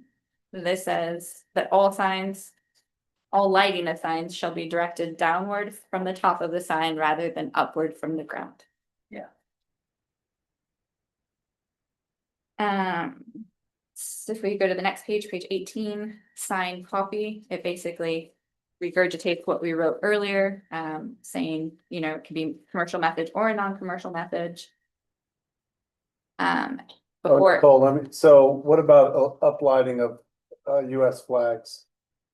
That wasn't, I don't think. That wouldn't pertain to that, right? No, because I don't think that flag is necessarily a sign. Well, it's in the sign ordinance, but we call that out separately. Okay. So I think they're fine there. The only thing that we changed from I2 is to be more clear about what falls under obscene, because the previous ordinance said no obscene signs, and obscene is very subjective to different people. And we just say that it's, we're ruled by law, specifically kind of this thought process, Miller versus California and the Texas Penal Code. If it's illegal for them, it's going to be illegal for us. So we moved on item L, looks like I, but it's right after K. There was additional language in there that gave them, if a sign was worth over $1,000, they had a year to remove it after the use went away, rather than the 90 days. The group did not feel like that was appropriate, that everybody should be treated the same, regardless of how much their sign cost. We also removed 2 sections for on-premise and off-premise signs, and for specific sign types that really weren't applicable there anymore. Prohibited signs. basically stayed the same. You can see everything in yellow. Again, the words changed a little bit, but the meaning is still there. Everything in green is identical. So number 14, David, was the signs painted or attached to temporary structures like shipping containers. Right. These containers we're now permitting. So they're not really considered temporary structures anymore. We're permitting them and they're staying there forever. So I think if we want to make that more solid to have people not use those as signs, we should think about and write that differently. I just need some direction from you guys on how we want to handle that. And it usually it can't happen on a smaller lot, but what happened was on a large lot, they didn't like the fact that their subdivision signs were regulated. You know, they had their entry, you know, she'd come in and they had their entry and they were like, oh, well, we'll just put 2 container vans there and have 40 by 8 foot signs. So that's why we originally wrote that in there as to kill that loophole to where you want more than 40 square feet. So you just plant a container van in your front setback or, you know, in your front. Now, we permit those kind of shipping containers Yeah. as regular businesses now. And they, you know, we allow anything, any kind of sign to be on your business structure. So I think there's some ambiguity there with that specific clause. And then 1957, we added in for non-conforming signs and temporary sign components. And this just means that these temporary signs, the committee felt like it was good to give people through the end of the year to kind of use those signs that they paid for, those temporary signs, those banner signs, but that everybody should come into compliance with the temporary sign rules as of January 1st, 2026. And then for non-conforming permanent signs, they would be allowed to maintain their non-conformity until they were changed by over 50%, the same as a house or any other kind of grandfathering structure that we handle. The only thing that we discussed and we went back and forth with is 1937C, number 3. That is, in the event of a change in use, ownership, or cessation of the business associated with a non-conforming sign, it would be brought into compliance within 90 days. So typically, that's like if, let's use Island Cafe, for example. If they had a sign that was, you know, it's not, their sign is fine, but if they had a huge sign that was not in compliance, but it's a legal sign, just because they changed ownership, would they have to change their sign? Or should we extend that grandfathering to, as long as that building is there and that sign is being used, regardless of the use or who owns it, it can remain until it is damaged or destroyed or improved more than 50%.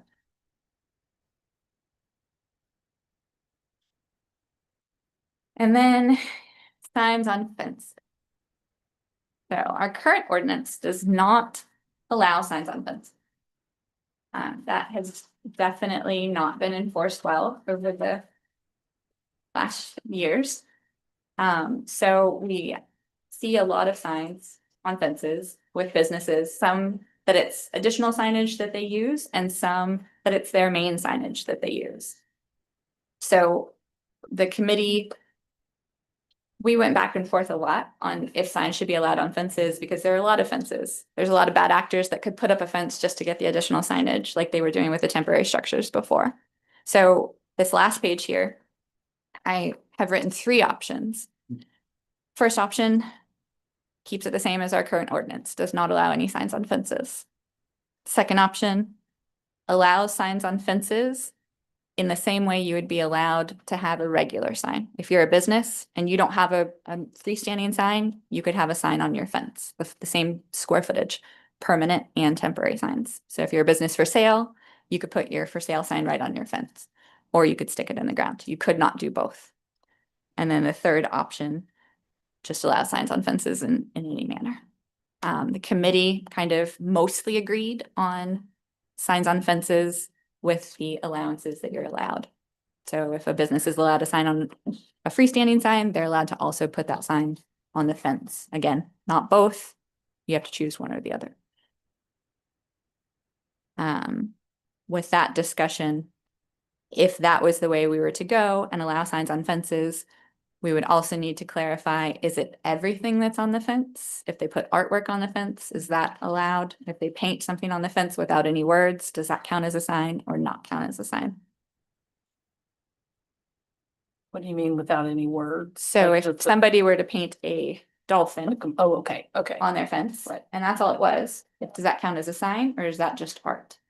But if they were to paint a dolphin and say, come on our dolphin ride, then that would count as a sign for sure. Mhm.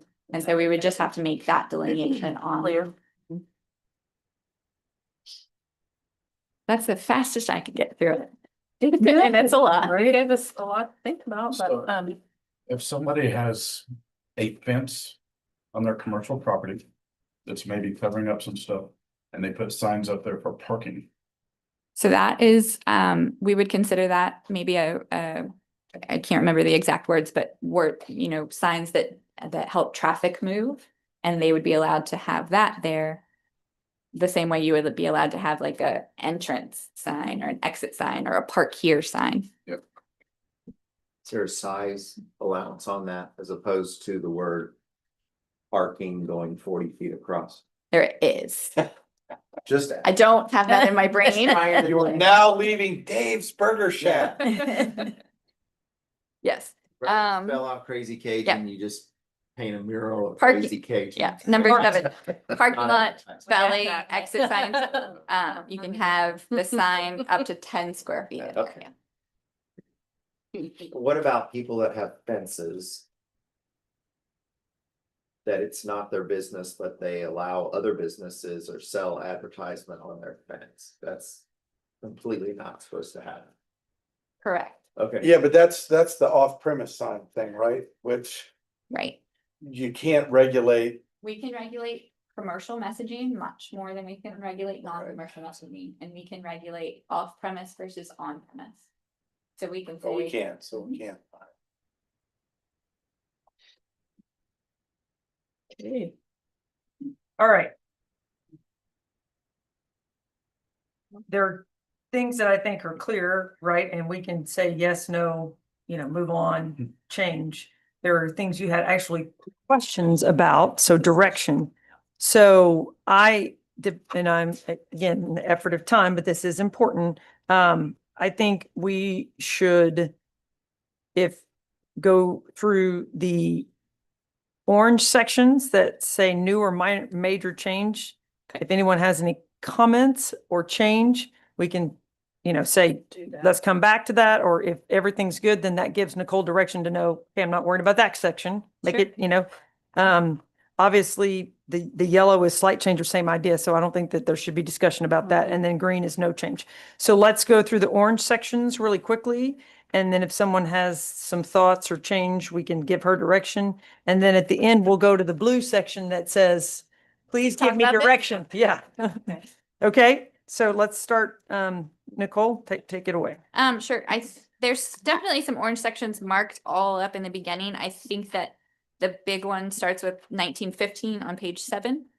If you guys are fine with that administrative process for 15 and 16, new kind of zoning uses, new kind of signs, if you trust us to make the best decision to move forward with those, I think that that's probably good. Residential sign regulations are probably the first thing that starts. But if you guys have questions about stuff before that, let me know.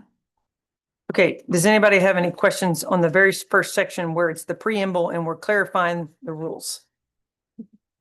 No? Okay. clear. Right, next orange section is on page 4. This was the clarification of what a holiday was and what a for sale sign was, and the removal of pennants, balloons, windsocks, and banners. Good.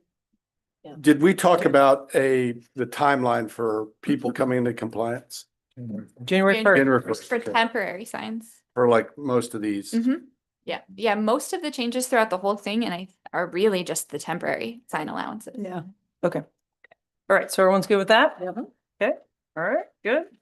Page 5, added in no commercial messaging on exempt signs. Are we good with that? Specifically fine art signs. Fine, yes, okay. Yeah. All right. Page 6, remove the affiliation sign contradiction, which I think is clerical stuff, right? And then remove private security neighborhood watch, and then she obviously clarified it. Are we Right. good there? Good. Okay.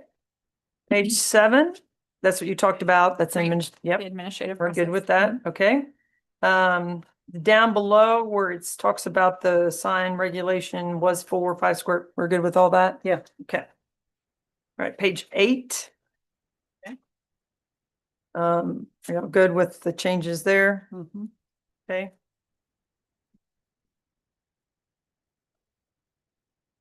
All right, page 9.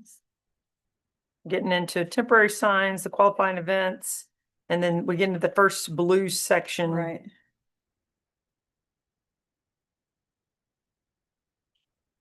I think it was the number of signs was what you wanted clarification on. I do. Okay, Right. Yeah. Right. 1, 3, or Current, 5. yep, current sign allowances allow that construction sign to be one sign. So I think because things weren't enforced for so long, whenever you've got something out there, you see a lot of different signs out there. And so to enforce that better, I just need that clarification on if we want it to be one sign and teach everybody to coordinate those signs together, or if we're gonna allow the separate signs for each type.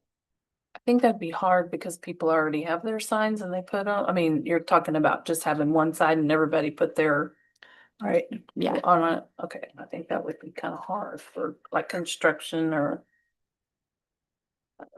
But it's being done like in shopping centers already. There's Mhm. one main sign and each business has a Right, sign. remember, No, this like- is just the temporary sign. Okay. So Just they're, temporary. Yeah, they're these are permanent temporary. signs Yeah, that they oh, all have yeah. to be on a part Right, of. right. is- I just know like Gully Pools had their and the roofing people had, I can't see them So agreeing to one sign and, right now, if they were to have all of their signs out, that's not legal. okay. So right now, we could make them take all of their signs down, Okay. but because it hadn't been enforced for a while, we wanted to get this in place Gotcha. before we started kind of that hard enforcement. Gotcha. Yeah, I would say not one sign, I, I would say, I think 5's too many. yeah, I Five think. is way too many. Yeah, I think think, I three's think they good. kind of settled on 3? 2 or 3. 2 or 3, signs. okay. Okay. think it was 3, wasn't it? Was the most. Yeah. Right. Some of them still wanted 5 and some of them were still Yeah. pressing for 1. I think 3 is a good. Yep. I do too. So that's 3 signs 3 up to 32 square feet combined. combined. So you could have 3, Yeah. 9 Within square a foot. Period. Wait, Okay. thought they could be more than 5 square feet, but anyway. That was in residential area. Yeah. This is commercial. Commercial or temporary. 3 signs that could be up to 32 square feet. Correct? Not 32 square feet each, Mm-mm. 32 No, square no, feet. like- I yeah. mean, up to. Yeah. Yeah, combined. Okay. Combined. Okay, 3. Three, good. Y'all good with 3? Yeah. Okay. Okay. All right. And then 11, we again talking about prohibited flags, which we discussed. 12, are y'all okay with the fly it exception? Fly it exception. Yes. So fly it, or once again, are we naming a particular business? No. Or No, are sir. we say Any business. anybody that wants to sell wind socks, swoop signs, you can, As their regular principal merchandise, so if another kite or flag or feather flag store. comes theme. into town and they wanna sell flags, they can put out as many swoop wind-blown signs That could- as they want. That could Well, like say, IGA, if they sold a couple flags inside or kites inside, they wouldn't be allowed to, Right. Okay, because it's not their principal. It's their main. and are we gonna Sure. limit how many they can put out there? right now it is not as written. I don't think they abuse it, I mean, but we don't limit it. But the next business. But you're, It could. you're right. That's right, the next Now, yeah. on the I mean, well, do they let's have? make the one exception and I don't know. they'll understand it 5 years from now. We have to write it for. We 5 do years have, ago. we do have a property on 11th Street that we've gotten complaints about from neighbors before too, that Oh, yeah. fly lots of flags. Yes, I know Sometimes. exactly where you're talking. So we would have to tell them that they're limited to 3 because this is not just a A commercial commercial business? Flags or kites? No, What it's is it? flag. house. down the whole length of their fence on both sides. Probably 30 of them. But it's commercial business. It is No, not. No, It's residential. we can't let that, yeah, we need to have some limits. Yeah, so as far as the residential, definitely So they wouldn't be allowed to do Limit. that, or if Okay, it was a commercial so- business that didn't sell those flags, they wouldn't be allowed to do that. right. We're looking for a number of, like on the What if it's all American? commercial. flags? They're limited in area, not number. Okay, area, right. So whereas everybody else could have a commercial message flag that is 20 square feet and they can have 3 of those, somebody else could have a 40 square foot American flag and a 20 square foot commercial flag. They're still limited to the 3 flags or the overall 60 square feet. But the area size of the American flag isn't limited. Right. You can have a big old Sell American as flag. Part of their regular principal merchandise. So if you sell these things in your store, you now can stick them outside. If that's your main, Sure. Principal. It doesn't say that No, though. it says regular It- principal merchandise, so. Right, I think we everything need to, got is a principal Stronger merchandise. language. yeah, I think we need to clarify the language. Yeah. Because otherwise, the way it reads, you could effectively say, well, you know, I have a corner of my Shop store. Selling signs. Yeah. I'm putting my vapes. Yeah, I think it needs to say We'll look into how to do that, maybe Right. a percentage basis or something.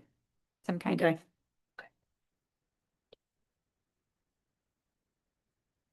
Do we want to limit the number of outdoor eligible items? I think so, but I don't know what that number. Yeah. Okay, well, let's, Be 100. We can. no, we can- what, maybe let's grab a number and then we can modify on second reading. Y'all want to say 7, 10, Can you pull it up on 6? there? Can you pull up the? 6? How much? There you go. Yeah. That, because I mean, our other sign says items, the display must be located on private property immediately adjacent to the storefront. So define immediately adjacent. If I'm 20 feet back from where's the storefront? Front post. I would say they're Outdoor Building. merchandise display exception. within so many feet of their Maybe out by the building. street, Yeah. 30 Well- feet away from my storefront. If it could be displayed in a manner that did not make that go out over your property line. So we don't have to have it adjacent to the storefront. It could be on my property. We could put a footage on there if you'd I like. mean, I think adjacent to the storefront, if this was my storefront, it's right there and it's right there. It's not there. I think this is more of, maybe if it was on a multi-use commercial lot and it was several stores. A So strip that center. they couldn't split it up amongst the whole front of the strip center, but just immediately adjacent to their storefront. Nicole, do we say anywhere about you breaking the plane of your building line? I don't understand. Well, like if a kite store is flying 50 kites, Has to be on their property. It can't go over your property line. in yeah, the- that's what I meant, in the air. Do we say that? It says,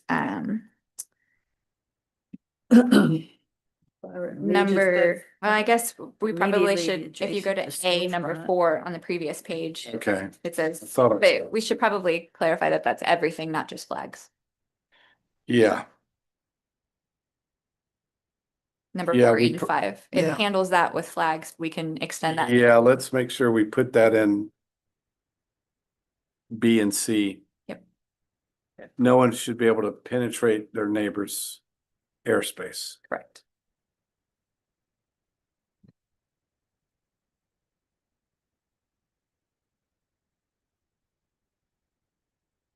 So do you guys just want to come up with a number and? What do go they from there? fly out there now? I don't even. They have kites have and their- wind signs. And sometimes you I mean, drive by and it, it's I mean, back in possibly- the yeah. day, it used to be like, you drive by and there'd be like, whoo. I would say that right now, I would probably estimate that there's 15 or 20 out there, Yeah, and it feels very, okay. okay. Maybe But no I don't more know than exactly 20, no what that more than number is. 15, no. 10 and Minimum. Minimum. No more than I'm just trying 20. to Why think don't of- we Charles, can- gotta go back to the front page. And that's their, yeah, yeah. A dozen? See the. Up to It is 10. their business. I get that. But with city approval. Let's pick 15 and everyone do some homework. In favor of- Okay, All right. We'll go, Alright. I'll go pay closer attention to Yep. fly it and See what- count, count their Everybody's things. gonna count. I know. yeah, I'll be pulling in drive by there. there. You can drive down Actually Alfred went in and there count and a lot more than bought the 15. other day. Oh, yeah. Oh, yeah. Yeah. Okay, all right, so the exemptions for government official flags, we're good with that, Yeah, right? Clarified, and then they're removing from previous sections, the next sections. Okay, number 5, digital signs. I do think we need to include the PAISD sign because it is digital. I Sure. know that they would be grandfathered, but I think that if something happened and they need to redo that sign and put a different sign up, I think that both the city of Port Aransas and the school, it's critical that they have a display sign for informational Agreed. purposes that they can change. Yep, and I've got that note in there to Okay, make sure. great. But Now, about any future, now, Yes, no, I mean, no, in the future they could? yes, if the school, No, Oh. but if they have one sign yeah, could they put more? and can they then put more? Can the city put a digital sign in front of every building if they wanted to, or they just get one for the entity and you pick where it goes? No. Number 5 just lets them do it. School, and if we write school in there and the city, it lets them put a digital sign wherever they see fit. But he said multiple. I think that. I mean, I certainly have, I think where appropriate. I don't know how to write the language, but I mean, I think if the school, I'm just thinking school, right? Right now, the city wouldn't have a purpose of putting one in No, front of but every in the place. But if the school wanted to put a digital sign in front of the middle school, in front of the elementary school, and obviously they only have the one that's kind of in front of the high school, I personally don't see anything wrong with that. But you know, everything One probably, per campus. yeah. Building One- campus. Yeah, I think for the city, I mean, certainly a sign in front of our main civic rental space is important. I So we see, have 2 planned in our wayfinding project. We've got one in Right. front of City Hall and one at Roberts Point Park. right, which I think that's appropriate, Right. at least, right? Yeah, because we always, Information. I mean, we're gonna use this for emergency messaging and. Right. No, I'm just saying to Yeah. write in here what it is we want, the location or something. What's that? Fields. This doesn't specific in this number 5, the way that it's written right now, it doesn't call out the locations that they can be. So It's we just could the do that. city And the PAIC can put that up. Yeah, just we're exempt. Yeah. Yeah. I think so. Okay, everyone good with Farley boats being decorated? Yes, okay. And then the drive-through menu board, I think the limitation there is good. Yeah. A-frame signs, are y'all good with 1 per commercial lot? Yes. That's what it Is a Yep. strip center a commercial lot? Mhm. So you can have 20 businesses in a strip center and get one for the whole lot. That's how this is written, yes. That means my strip. That's center changed has though, been right? Because condensed we down used to wood. get 1 per business. So we So have, if somebody Coffee wants Ways to have has a sale, one, Tim has If one. somebody wants to have a sidewalk sale in a strip center, one's- they can't get their little portable Business Center thing has and one. put it out there. It says sidewalk. That's the only one. That's the only one. Yeah. It's their Well, first. like in my strip center, Coffee Ways has one, Tim has one, and the business center has one. So, That's illegal. No, it would be illegal. well, that doesn't seem That's very split, fair. that's split onto, that strip center is split onto 2 lots, so one side could have one and the other side. Well, could have one. Subway has one and so does Ace Hardware, so Subway has an we A-frame get. sign? Huh? Subway has an A-frame sign? Sometimes out Yeah. there advertising their. Towards the street, Yeah, right? but- Not, I'm thinking on But- sidewalks, but Well, yeah. yeah, but that's Sure, on our yeah. property, Right, so. right. You can vote against that. Yeah, I Well, mean, no, it's I not want gonna them. I'm, hurt- are you No, kidding? no, you No, can no, vote vote against against- that change and Oh, change. yeah, Right now, that everyone needs to gets. be amended can for put it strip for centers business. because per business, yeah. I don't want to vote against it, but I mean, to me, that's not fair that only one business out of there's 15 businesses there and only one gets to have an A-frame sign, so I don't agree with that one. Just, Does not hurt my feelings. Okay. You're okay. That's why we're having a discussion. okay, so that needs to be amended. Maybe those entities come to the city and get a special permit request, just so we know. I mean, whether something's built with I 5 or would just 10, but. Say that each business, I mean, Has if every other business gets one, why can't they, I mean, just because we're all on one property. I mean, I I'm think not the wanna thought have a was perm if sale and if for the everybody did A-frame. use one. And maybe not on the highway locations more. Yeah. Some of these are Think on the- about yeah. across from IGA, there's 7 businesses on that lot. And Yeah. if they were to all put A-frame signs out on the front, it's But a for lot. an example, like Yeah. just the Alistair Square Inn area. you Y'all got have several. 5, so you just have 5 A-frame, all in that one area, that would kind of. That would not We- adhere to the preamble of the sign Correct. ordinance. And that's, I Well, think. what- maybe here's. What here's about the if we idea. do it What with if a we- linear street frontage? We add that What if in. we said every business with their own brick and mortar gets a single, because my fear would be. Someone saying. Like, oh, I got, someone with one brick and mortar building says.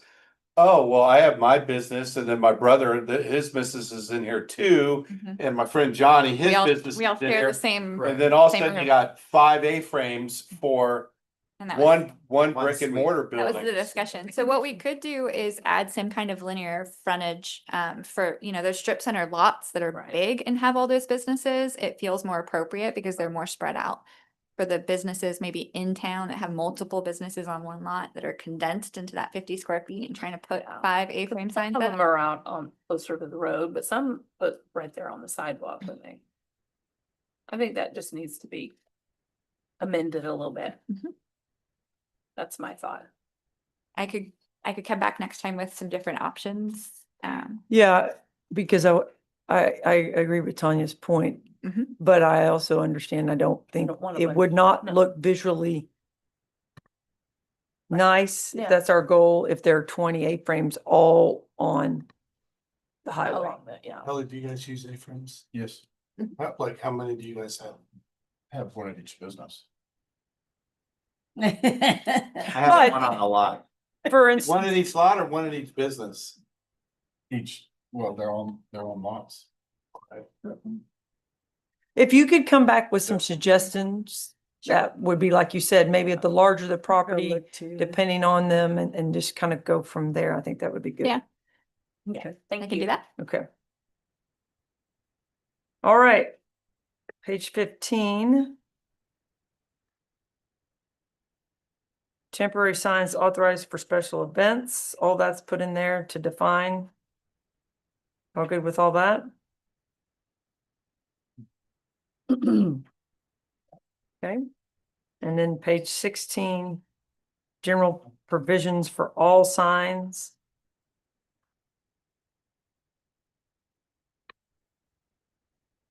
The substitution of messages was the only.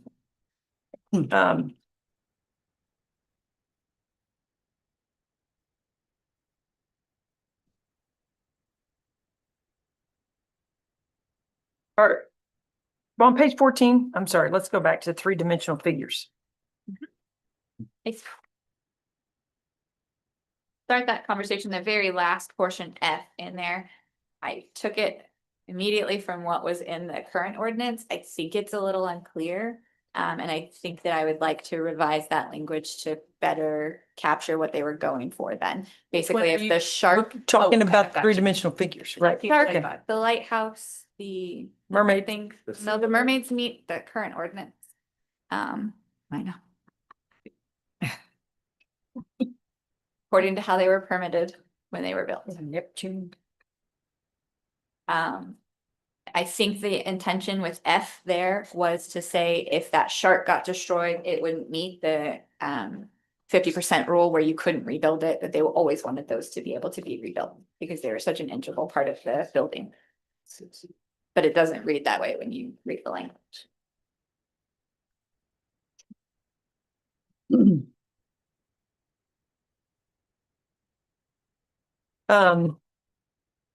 Yes, we need to further define that to clarify. There was not much discussion at those sign meetings about changing anything about the 3-dimensional signs. Just to keep it how it was, to kind of keep those not allowed in the way that they're not allowed now. Okay. But we don't want more. Is this? Well, Doesn't- this basically says that. Right, and it has said that for a very long time. Yeah. Since before I started working here. Okay. And their lighting, is it upward, downward? That does not, it doesn't clarify. It just says complies with chapter 25, so we would probably have to specify that or Yeah. change 25. It was only in those freestanding signs that they talked about the lighting needing to be downward.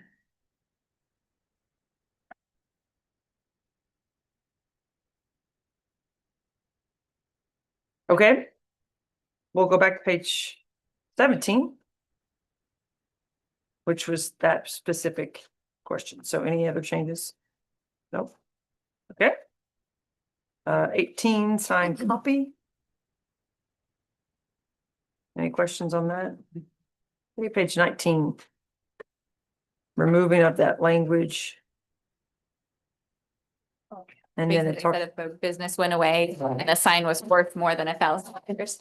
I think probably when this was written, the signs weren't really that expensive. Now, basically, every sign is worth $1,000. Yeah, no, I mean, I think it's fair if that business is no longer there, that the sign should be removed. I mean, Agreed. yeah. I agree. Or maybe as a landlord, you leave the sign intact, but the actual copy gets removed. Do that. Because as a property owner, you know, if Kelly takes Fens away and we make him take all the signs down, but then he's gonna put them back with whatever. that's- He it does- should not have to tear down a very expensive fence. He It should does at least say- have to remove the advertisement for that It business. does say abandoned business message. Okay. Okay, good. And we can, I mean, this is how it was written before. We can clarify that that's signed copy. That's how it's always been kind of interpreted for us, as if a business changed. And it's, you know, Right, but if the the sign the structure business could- goes Yes, away okay, and the right. sign's there. And we say, hey, your sign uh, message. remove your sign message, I mean, that doesn't necessarily, it doesn't give them permission to turn it into an off-premise billboard. Absolutely. not. Right. Yeah, Right. Right. 'Cause Everything else would still. wasn't there a sign like right past the old J's that said like Peppers? Oh, yeah. Pepper. No, that was Island Pepper. Shack. Pepper. It was across the And it street. was there forever. For a It long was there time. like Yeah. 5 years ago. When did that True. place disappear? There's a couple other ones. Years I- ago. Years ago. Long time. And what happened to that sign? Yeah. A dang, a long I don't time know what sign ago. you're talking about specific. There's somebody else advertising on that. Yeah. Yeah, it turned into a billboard. Yeah. Right. Someone else is using. But- Yeah, that turned into a billboard, which The- probably shouldn't have happened. Well, we previously had a section in there that allowed off-premise Oh, signs. gosh. Right? In certain ways, that has been removed from this now. Okay, so yes, I agree with David. Yeah. They shouldn't be a free for all to become, yeah, okay. Yeah. Okay, all right. Page 20. We're getting into some blue section. Yeah. So let's go to number 14 about the containers. What do y'all feel about that? No containers used as big signs? Are we allowing these construction containers on residential? Like in a backyard or side yard or? Nobody is There are some. fried. I don't think that we've permitted any in that Only location. as STR, so you're like. I don't think that we would prevent it. It sleeps 10. If somebody wanted to use a very small shipping container as a storage, instead of a storage shed in their backyard, I don't think we would prevent it. They would have to permit it in the same way. they would permit Yeah, other 8x40 is too big though, right? 320 square feet, but Correct. Anything, for a residential lot, anything under 200 square Right. feet does not need to be permitted. It still has to meet our right, regulations. so We eight, can still an make 8x20, you could put right up against your fence line. But you can't, on a residential lot, you can't have commercial messaging, Even painted on the side of it? even painted on the side of it, even painted on your garage door, even painted on your roof. Right, okay. Can we say that if you're gonna put a container in your backyard, you need to have a fence up? I think that would be a different ordinance, but yes. Well, I mean, I know not in this, but I mean, to your point, do we allow them? Yes or no? We wouldn't prevent them. Well, if we're gonna allow them, then maybe that person has to have a fence. Yeah. But then, would you do the same for a commercial location that's using a shipping container as their structure? Residentials are made out of shipping containers. We've got buildings made out of, like houses made out of shipping. Right, but containers. that's permitted. That's a, But these would, they aren't necessarily permitted under 200 square feet, but they still have to meet our wind load and all of the same regulations. So they still have to be strapped down. We still verify all of that. They just don't get a permit for it. And that's because the building code doesn't allow. Well, that's another ordinance. In the meantime, Mhm. Yeah, I'll put that one for signs. let's say that signs painted on containers and construction vans and abandoned 18-wheelers or whatever are not allowed. Yes. That's what we're, What if what if the container is their business, We have a lot of those. just like these golf cart businesses right over? Mhm. So I think if we just clarified where, if the intended use of it is temporary, instead of classifying it as a temporary building, because the building department doesn't classify anything that's brought in There's no such thing. as a temporary building. If somebody wants a job trailer, they permit that. Right. Same way they permit a restaurant. You have to go through all those same conditions. And then in a different part of our ordinance, we say anything on a structure doesn't count towards your sign allowance. So there's a contradiction there that we just need some clarification on. Maybe we could write if the intended use is temporary. This is one thing that, even though we haven't enforced the sign ordinance, we haven't seen a lot of. We haven't seen a lot of people using those as, huge additional sign. We've seen people putting their logos on them. Sunflower Beach has one, but I think more for beautification than really sign usage. We've seen the Clarks have one that has the, beautiful mural painted on the side of it that says "Welcome to Port Aransas," that would make it a sign.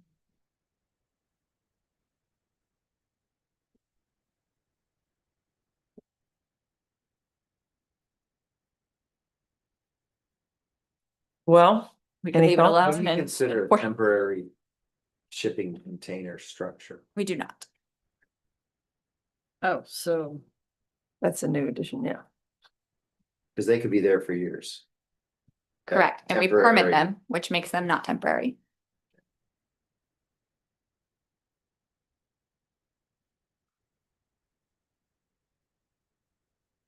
And they're not fence.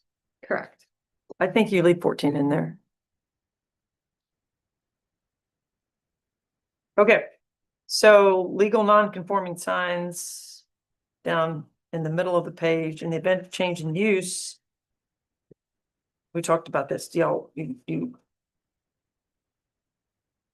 mean, if it's legal non-conforming now and there's a change in use, such as ownership.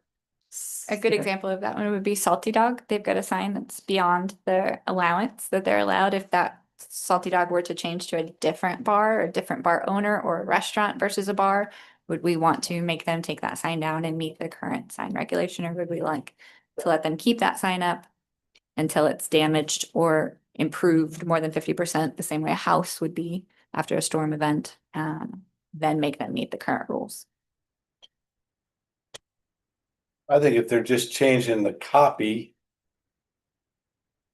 I think we leave it. Wait, Yeah. until it's damaged or. I think we make them come in and ask permission. To extend their legal nonconformity, Yeah, come up with a process. yeah, to- because we need to have some control over that. Sure.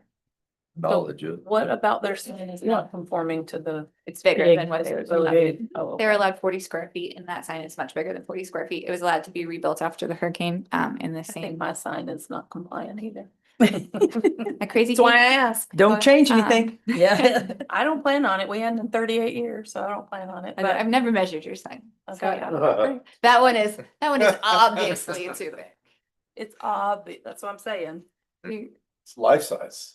I think rather than to say, let them leave it alone or no, I think that there should be some language that just says, when a legal non-conforming sign has change of ownership, blah, blah, blah, then the city needs to be notified and So our plan, once this goes through a couple of readings, is to reach out to everybody that has a legal non-conforming sign and let them know that their sign is legal non-conforming and kind of keep a registry of that. Mhm. So we could write that in and say that in the event of a change of use, ownership, or cessation of business, they would have to come and re-up their, Beg for forgiveness. well, just, I mean, Just kidding. Yeah. Yeah. say that they're Right. this new business owner. They understand that their sign is grandfathered. They Maybe understand they're the rules if keeping it the same changes. Name and they want to keep. Yeah. A little bit of paperwork on this end, but I think it would be. well, if you let those businesses know that way before they get sold, they know that they're gonna have to go in and ask. kind of the same way that we did with the, when we continued to let the snow cone stand continue their grandfathering. The new owner comes in, we give the new owner a letter that says, "This, you know, your grandfathered, you can still conduct this, but only under these conditions." Yeah. Okay. So again, everyone's good with the termination of the non-conforming status on the dates, right? Okay. And then, the only other thing Fence discussed are the options. fence options, right? Mm. Okay. I think there needs to be some rules. I agree. I don't, so I'm leaning towards being in the middle. Option 2, if we want to define that, but I think we shouldn't just say None at all. none at all, because there could be a business that sits far away from the street that doesn't have the opportunity to put a sign that's visible close by, that if they have a fence, a sign on the fence would be appropriate. Right. But I also think we shouldn't just let anybody do whatever. I agree. I like option 2.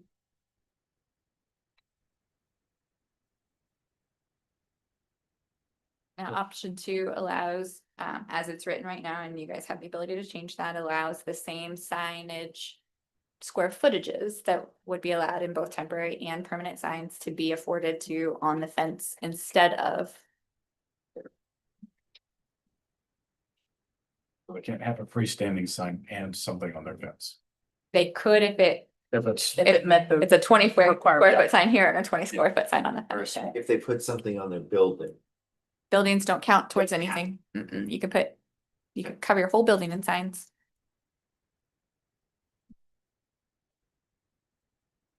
I'm okay with murals and graphics on a sign. Me too. On a fence. Yeah, I mean, I'm sorry, on a fence. I think the question is if you guys were decided to go with option 2 and they had 100 square feet of fence and they painted 85 square feet with all of the things that they do in that business, and then they have 40 square feet of words. Does the mural also count as part of that sign? Just the words? Just the I'd words, say just the words, because I mean, that was the The rest discussion is that the art kind of, yeah. sign group had, was that Great. art didn't count. Grammar. Grammar. Emojis. And then to double that, is Yeah. it just commercial Like the messaging that art. counts? Or something like, welcome to Port Aransas, and then come eat here. Does the welcome to Port Aransas count as your sign? It's a non-commercial message. It doesn't really relate to the business part of that art. It's still words, Right. but does it So count? yeah, words that relate to the business, I would say that. It's like you could have a Marlins, big Marlin and a wave and the Marlins. School, Marlins, and it would fall in. Is that violation? Of, we're talking Is about. there a concern that people are gonna go out and start painting fences? All different colors. I mean, like the man that wanted to put up the 100 square foot drive-through menu board, I think that somebody could put up a fence panel and call it a fence and put a sign. Yeah. Or 10 fence panels and paint all the different things on. Fortunately, all the hours and labor is just because that one or two people that do break the rules and just go. But it's also something that we could write in this way and see if it becomes a problem. We can always readdress it at some point in the future. Yeah. Okay, So number 2, number 2. and write in art doesn't count. Art. Yeah. Nice. Another section. Probably in that same section. Yeah. Thank you for your. Yeah, I was gonna commend that, cause I know you guys with these workshops and. Yeah. with all this, and I know in those workshops, I sat through 2 of them, these guys have put in a lot of time, and we had help from the P and Z members and a lot of community. Yeah. And a lot of there- council there- members, we yeah, appreciate it. Right, there was A good. lot of thought that went in Yep, a lot of Good. thought, a lot of time. Mhm. The P and Z commissioners, I'm sure Mike can attest that we spent, we added an extra meeting too, and we spent probably 6 hours over the last month kind of finalizing all of this for you guys. So they put in their effort. Well, we appreciate that. We'll find you another project, Mike. Okay, any other questions? No, thank you. All right, thank you very much. Thank you to Cole. Item N, second reading approving Plan 2514 major amendment to Cinnamon Shore Planned Unit Development. Oh, yes, sorry. Apologize. Okay. Having a motion to approve with suggested changes that Nicole wrote down. That Okay. Nicole will be watching the Yeah, video. poor Nicole. Over and over again. Yes. Watch them all. So make a motion to approve the first reading of the ordinance amending chapter 19 signs and providing for severance reading and effective date with changes as per Nicole and city council. Is that okay? I'll second. All right, any further discussion? Hearing none, Fran, please call the roll. Councilmember Christian, Yes. Councilmember Chambers, Yes. Councilmember Krueger, Yes. Councilmember Owen, Yes. Chairperson Crawford, Yes. Mayor Moore. Yes. Motion carried. Okay.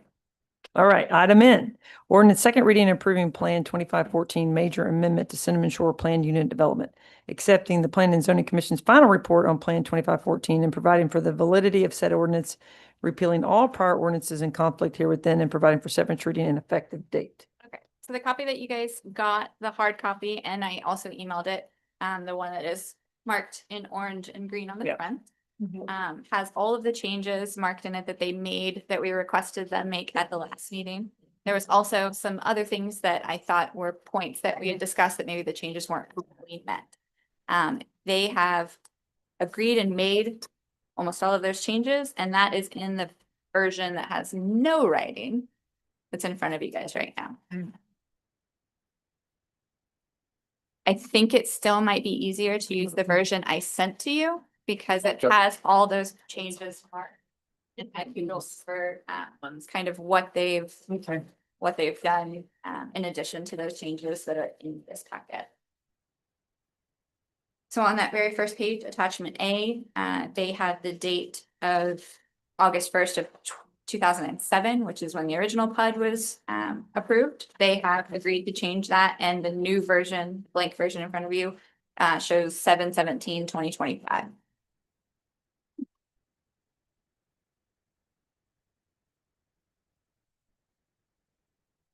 You go to page C1.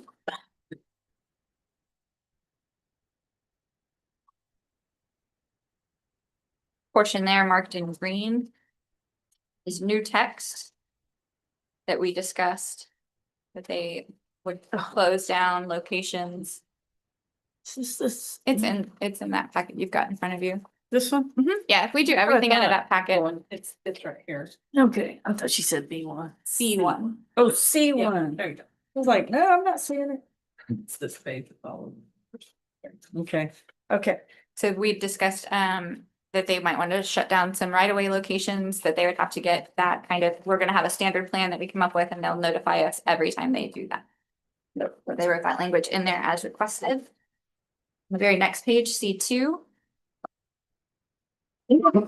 This was in reference to the prior to development use of a lot. We asked them for additional buffers and screening that they agreed to and have written into that section.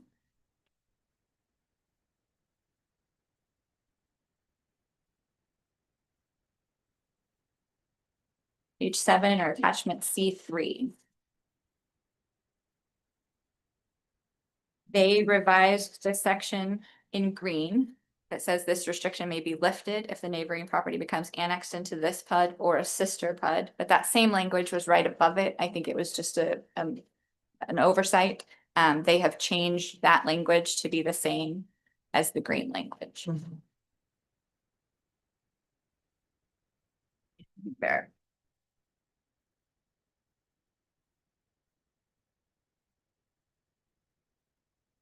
So specifically, I think this was Dale's kind of point at the last meeting, was to make sure that those uses on the beach weren't turned into kind of commercial or mobile vending uses. So they did put limited uses on those T1 and T2 with the extra caveat at the bottom that says, and you can see this written in the blank page if you want to verify what I'm saying. But they have said the city's coastal management plan does not permit commercial activity on the beach. If that stipulation is lifted, it shall also apply to the PUD. So basically saying it's not allowed, but in the off chance that we start allowing it, they can do it too. The next page, C4, that green text, we just wanted to clarify, their previous version said that additional governance coming from the additional homeowners associations, retail associations. We just wanted to clarify that that was, it could only be more restrictive than the PUD. It couldn't be less restrictive than the PUD. 5 didn't change at all. E6. That gateway and architectural structures, that was just a clarification of everything that everybody agreed to last time, spelled out, that allowed for those arches, allowed for those things to cross those property lines. So that language was what we discussed last time. D7. The green language previously just talked about temporary signage. Here it talks about all signage except for those entrance monument signs. And Cinnamon Shore is unique because they have one lot across the front where Palmia has it broken into multiple lots. So that's why Palmia can have those 2 signs. Cinnamon Shore wasn't really allowed to have that. This allowance in their PUD allows them to have that at each of those entrance locations, the same way that other PUDs have that. On the right-hand side, you see that the note that I had talked about beach boundary markers shouldn't be branded or have a logo, that they have updated to say. Property boundary monuments on the beach side shall not be contained branding or logos. Right. Shall be located minimum 5 feet behind the elevator. Right. So we just wanted to make sure that that sign, that property boundary wasn't in the middle of the beach where their property right corner is, but that it should be behind that line of vegetation, back up in the and should not have any kind of branding or logo on it. It should not be a banner or other floppy. No flags. No flags. Their flag. I forgot his flag. Yeah. Park their property line on. Make it More than your permit. You got that? We know, they're there. Big trailers, a little stick. Okay, the next big- page here. So attachment C8. That on the left-hand side, the revised text changed to 10% rather than 20%. And it, in the little section under the diamond, where it says golf cart, beach buggy parking, there was a portion that said on-street parking could be up to that percentage too. That portion was removed. So the up to 10% of parking spaces, and they have changed that to say instead of staff approval with city approval, just to make that very clear that Okay. it's city approves. So the city holds the kind of the checkbox on if they can put those golf carts in lieu of regular car parking spaces in the ways that we discussed and where it would be appropriate. Is this defining the minimum parking stall size for golf carts? It does. So they've 16 actually. and 14. This is defining it for that PUD. We don't have it defined anywhere in our ordinance, but by policy for the last 10 years, we've used a 6 by 10 space. So they're increasing that space. I mean, they're increasing that size for themselves. Also on the right-hand side where it says full-size vehicle parallel parking spaces, previously it didn't really clarify that. Then they put in shall target a length of 24. By city ordinance, we require a length of 20. So we requested them to put in at no time should it go under 20. And then on this very last page, they have added in this green portion where it says beach access road is excluded from PUD oversight. And they have added no highway access for that lot. We don't think that TxDOT would ever give them a driveway into it, but we wanted to make very clear that the access should only be gained from that new beach access road rather than having another entrance onto the highway. Okay. And the very last thing is the very next page. at the bottom, that's where they've put in the fire striping language that the city fire marshal can determine and require. So with that, I think that it's all of the issues that we talked about at the last meeting, all of the additional issues that I think I saw with further thought, but I also want, we've had a couple of things to still talk to you guys about, before we go to questions. Thanks, Nicole, effectively kind of covered everything. I was prepared to speak if you had any questions on the golf cart parking thing after the discussion. Like Nicole and I kind of went back and forth, reviewed the YouTube video from the last meeting, tried to determine that we captured everything. I apologize, I've got like bit my tongue last night, so. The golf cart area, I figured the easiest thing to do was just to kind of strike some of the language that we had in there and to default to that city approval for anything over kind of that 10% mark on it, or the alternative parks plan kind of methodology to get approval for anything beyond that 10% mark, and that staff could approve up to 10% for golf cart parking. We had just kind of, all talked about that in a variety of ways, and it seemed like there was no way to restructure what I had to make something else work. So that seemed like the easiest thing was to delete out some of that language and instead go that route with it. So if that works for council, I think that's the path we'd like to go with it.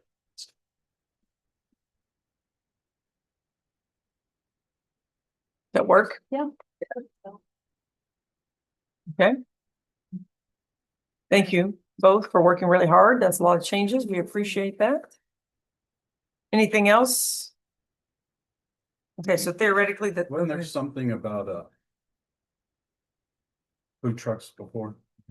I'm sure that was in there. It was an item that was, After what we went through tonight, I think it's. Okay. I mean, I'd like to see it removed, so personally. Where is that one? That's what I was trying to find it, but. Is it under uses?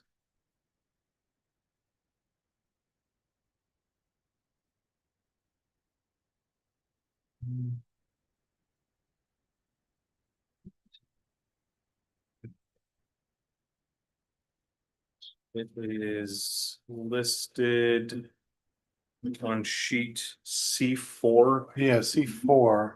under retail.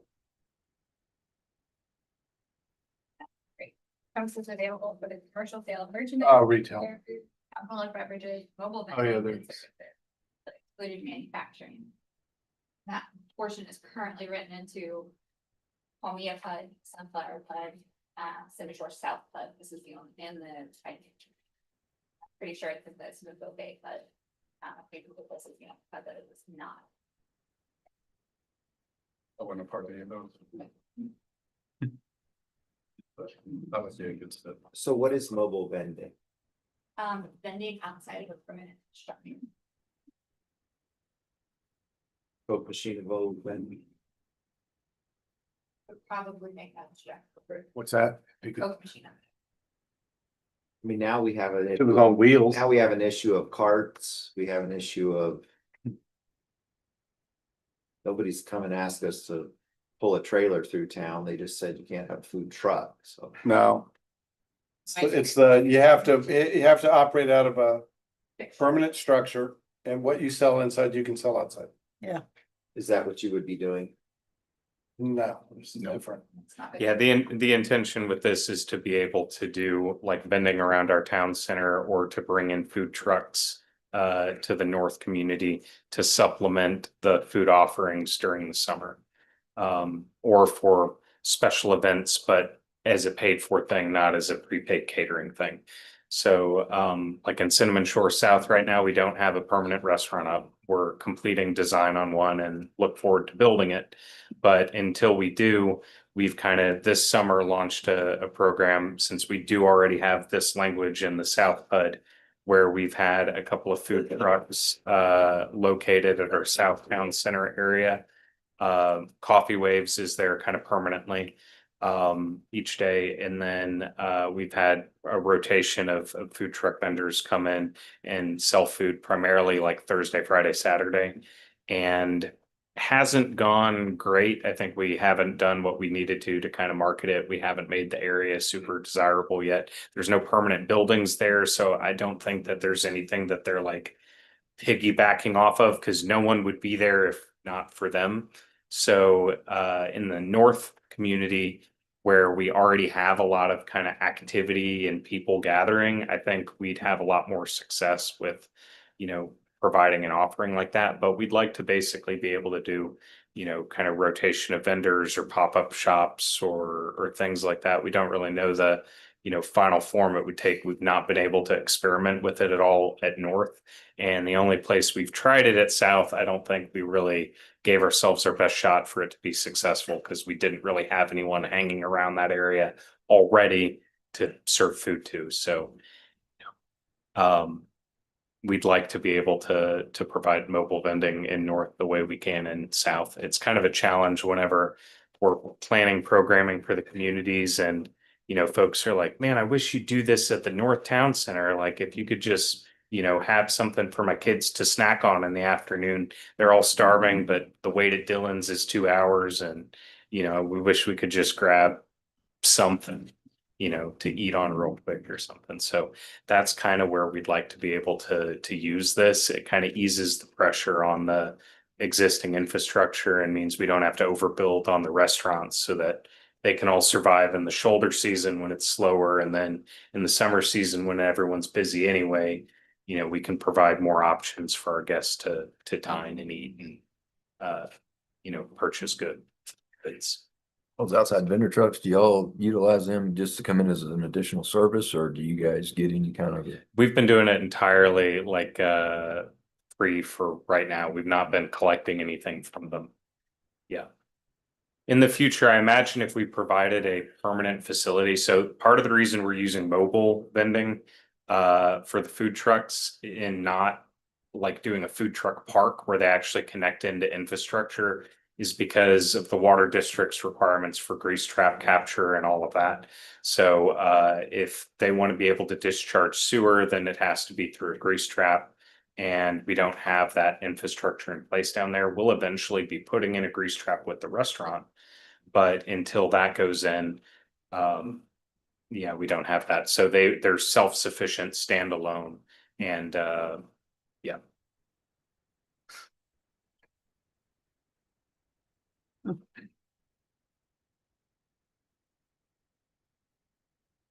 So Kelly, you just don't want it to be allowed here, or you want us to go and retroactively remove it from other PUDs as well? Yeah, I would love to see that. Actually, You would have to do a zoning change for each one of them. Shoot. Uh, You mean shoot, that's what you're doing. Yeah, I mean, it'd be a heavy lift.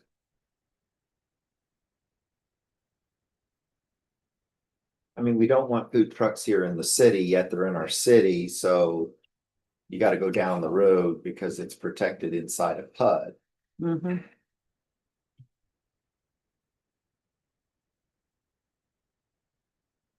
What's the perceived danger of having? Just food like trucks that? in the city in general that they kept out, where people just come in and cherry pick. Come through, pick them up, make them when the money's high. And they're gone, just like you said, it helps when it's really busy in the shoulder season. They'll be gone. And no revenue to the city. Is my understanding of food trucks in the city, why we don't have food truck parks, but we do have them in our city. Just down the road. I mean, if people wanna go there. If they're on the up and up. Right. If they're calling. I would venture to say, Darla, how many? I yeah, don't go. Well, I mean, we all have. eat at their food truck. Usually sales tax you're paying by where Just you're. don't ever, I mean, I don't know who they have or. Right, where your home base is. I mean, if I was going out there. for Yeah, so if the tamale lady's here in town poaching people on the beach, we don't get a penny of them. She's all right. Yeah, I know she's illegal, but I was just gonna say, we don't see her submitting access to I the mean, city. this is a And sure, like, whenever they built the shipyard, they We need a it. bunch of food I trucks live and right everything. there. Exactly. What they had to do. I walk over there all the time. There's nowhere to eat because And it's so- 2 hour wait. Permanent structures. So is all over town. And I just, But to Daniel's point, I know like, that we all gotta play by the symbols. properties that we manage over on Mustang Island, they do utilize the food trucks and, I mean, to your point, yes, the fact that on a weekend, they don't have to go anywhere, but they can do all inclusive. That's been a big hit there in regards to that. Cause his own restaurants have 2 hour waits, just like everything in town. Yeah. Hard to go. I played tourist last weekend. Let me tell you, I didn't eat at any restaurant in town because it was an hour and a half to 2 hours. I drove to Corpus. Just saying. I go down there for that little hangout. I think there's a need in the summer. In the winter, absolutely not, because everybody's starving, but in the summer, I mean, I saw it. I saw this town in a different way, y'all. It's crazy. I feel sorry for like EMS and anybody that is working here trying to go eat anywhere, especially during the Can't day. on a lunch. weekend. We would build condos and homes with kitchens and refrigerators. Well, People we on do, vacation- but what about hotels? Like, they don't have that option, you know? I think hotel people should have first dibs in all the restaurants for reservation. I think locals should. Oh, they Yeah, do? they do. Oh, Yeah. they could So, actually. eat. yeah. Okay, I- so yeah. we're gonna get back into the food truck discussion, which is not the point of the PUD approval. So this PUD with proposed changes is gonna go to third reading with no suggested changes unless we all agree that we want to pool their ability to have mobile vending, which is not necessarily just for food. This is, I mean, they're asking for mobile vending for multiple things. Are you concerned, and I'm asking questions, right? Is your concern with just mobile vending for food or them ability to sell a bracelet out of a trailer?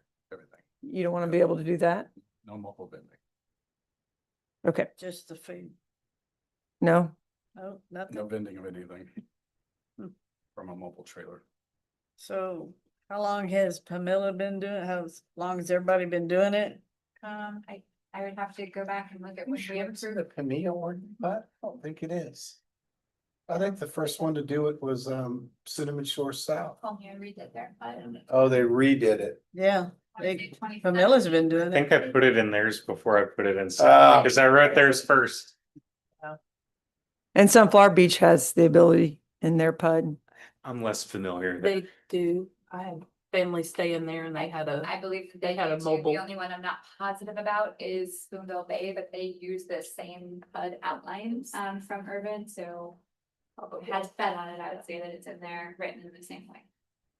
Does like not get applied to a PUD? No, no, because they asked for a change, so. Yeah. That's what Kelly's, In the same way that height doesn't apply to a PUD and density doesn't apply to a PUD, this laws change specifically for the PUDs on their request. So you're talking about pulling it from everybody.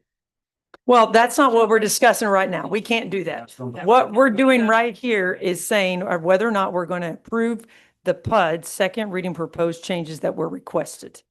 That's the motion that has not yet been determined, but that's where we're at. So if we want to make any further changes or say, I mean, the choice is, I want to make another change, which is fine before the third reading, or we approve to go to third reading with no change, which means it would go to the consent agenda and get approved on the consent agenda for the third and final reading. So we can't discuss removing it from every other PUD, but that's, I mean, you have to acknowledge I get that you. we would be allowing it to happen everywhere else, but not here. And that's fine if that's what you want to propose, but it needs to be motioned that way if that's what you want, and then voted on, and then we'll go from there. And then if y'all want to have food truck, food vending, mobile vending, all those discussions again, next to council meeting, then that could be an agenda item, but that's not what we're discussing right here. So let's keep going. We got lots to do. They're just these are changes that they want to make to their existing PUD.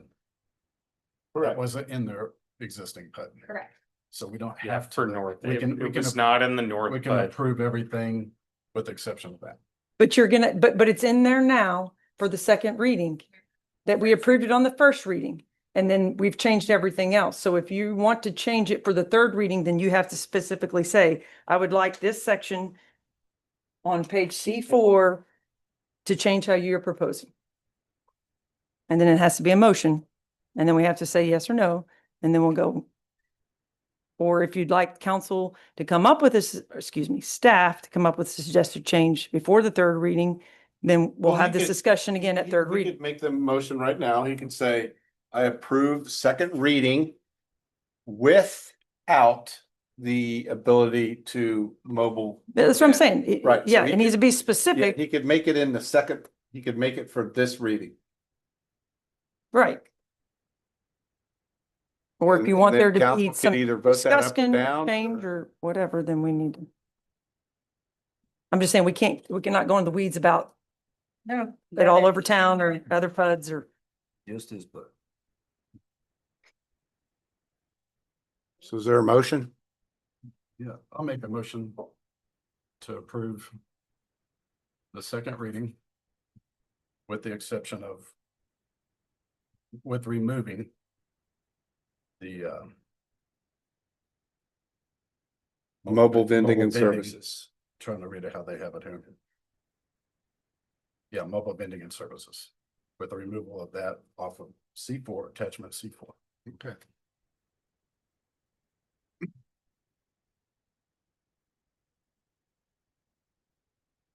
I'll second. Okay, there's a motion and a second. Any further discussion? All right, hearing none. Fran, please call the roll.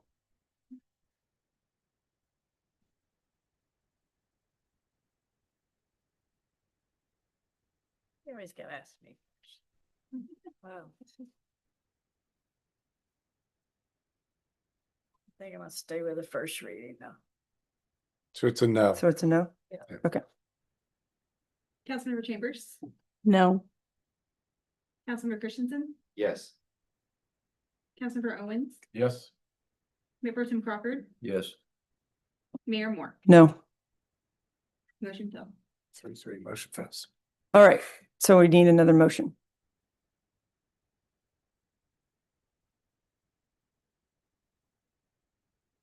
Okay, I'll make a motion to approve the second reading with the changes that you made. That Nicole made.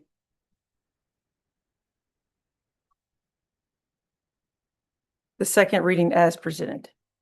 Second reading as presented. Okay. Yes. Second. All right, well, there's a motion, second. Any further discussion? Hearing none, Fran, please call the roll. Councilmember Christensen, No. Mayor Pro Tem Crawford, No. Councilmember Chambers, Yes. Councilmember Krueger, Yes.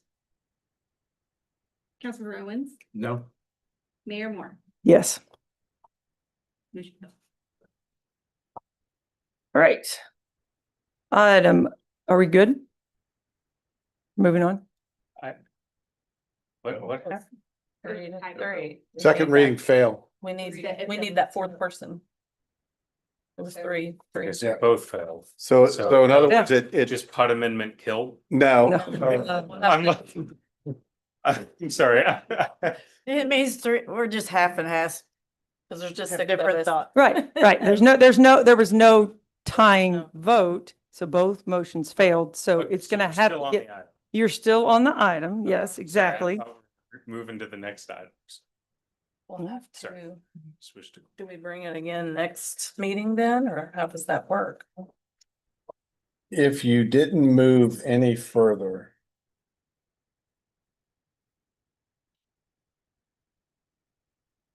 Hold on, give me a minute. If you want there to be further discussion, which includes, it's going to go for a third reading. It has to go for a third reading, right? So either way, we need to pass a motion for it to go to a third reading. Okay, we've got to do that. If y'all want another change, there can be a change on third reading. It can come up again if 4 out of the 7 council members want this change on the third reading, it can be proposed. right? Or if 7-0 says we want to leave it as is, but either way, we need to pass the ordinance on to the third reading. It can be with the change if we want it to be with the change, which is tie vote, right? Or pass it as read. And if you want it to come out of the consent agenda for the third and final reading to have a discussion, to vote on a change again, that can happen. But we need the item to move forward. If you table it, it could be dead, and we're not going to do that. So we need a motion so it can keep moving to the third reading. Whether you make the change or not, it needs to go to the next meeting. So does that make sense? Good. So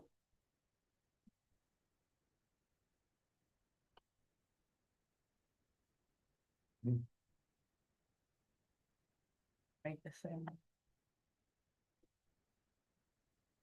25 what? this is my suggestion. Okay. My suggestion would be that we have staff look at the mobile vending item in this section. Bring us back to the third reading with some suggested changes,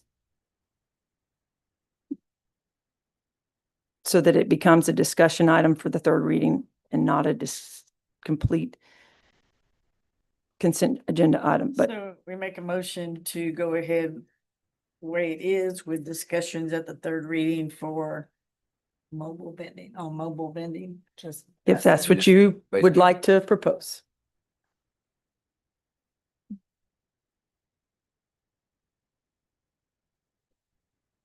I'll make a motion for the second reading approving the plan 2514 major amendment to Cinnamon Bud Shore Plan Unit Development, accepting the Planning and Zoning Commission final report plan 2514, providing ability second reading. With discussions of what we talked about, changes that were suggested. And that's my motion.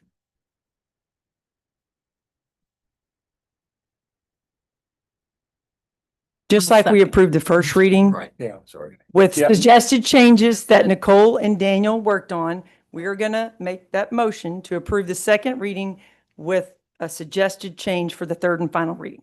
That is exactly what I was trying to say. Daniel and I will work on Hmm? suggestions to bring back at the third reading. Maybe have some discussions with the people who voted to remove it. Okay, Okay. fair enough? Yep. All right, is that your motion? Knowing that it could kill your PUD amendment. If it fails, if it fails in a month, next month, That could happen, one but item could kill your. If we don't do something right now, unless it'll you be jumped up and killed said, right "I'm now, so. removing it voluntarily." But that one item could be what kills your PUD. So. I mean, if they vote no next month, your PUD's dead. The entire PUD is The dead. entire PUD is dead unless you jumped up and said, take it out. Or there's some other suggested discussion that comes up, and I don't know what that is, but in order to keep it moving forward with all these other things that need to happen, we need the motion that Chuck made. Thank you. Okay, is there a Make second? second. All right, any further discussion or clarification on what's happening? All right, hearing none, Fran, please call the roll. Chambers, Yes. Councilmember Christensen, Yes. Mayor Pro Tem Crawford, Yes. Councilmember Krueger, Yes. Councilmember Owens, Yes. Mayor Moore. Yes, Motion carried. okay. All right, Thanks, Dan. thank you. Okay, item P, we're gonna, I'm sorry, item N,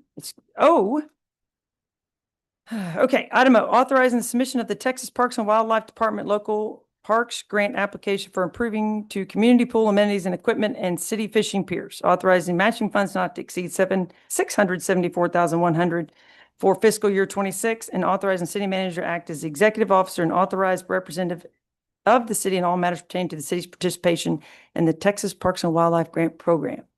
This is an easy one. The Restore grant is giving us $600 and some $1,000 to enhance our fishing piers. It's considered federal money. I would like to apply for state funds through Texas Parks and Wildlife to help cover some of the rec center related adjacent items that were pushed into phase 2. So this is an opportunity for the state to fund demo of the aquatics facilities, new pump equipment, new fencing, some landscaping. This is just permission for council to, permission from council for me to apply. So this doesn't mean that we're definitely getting it. This is a resolution that would go in my application and say, yes, I have the city council's permission to do this. Restore has provided us with a commitment of funds letter. So they're saying, we're okay with you using our money as match. It's a 50-50 match requirement for this proposal. So I'm just asking for your permission to apply to a grant.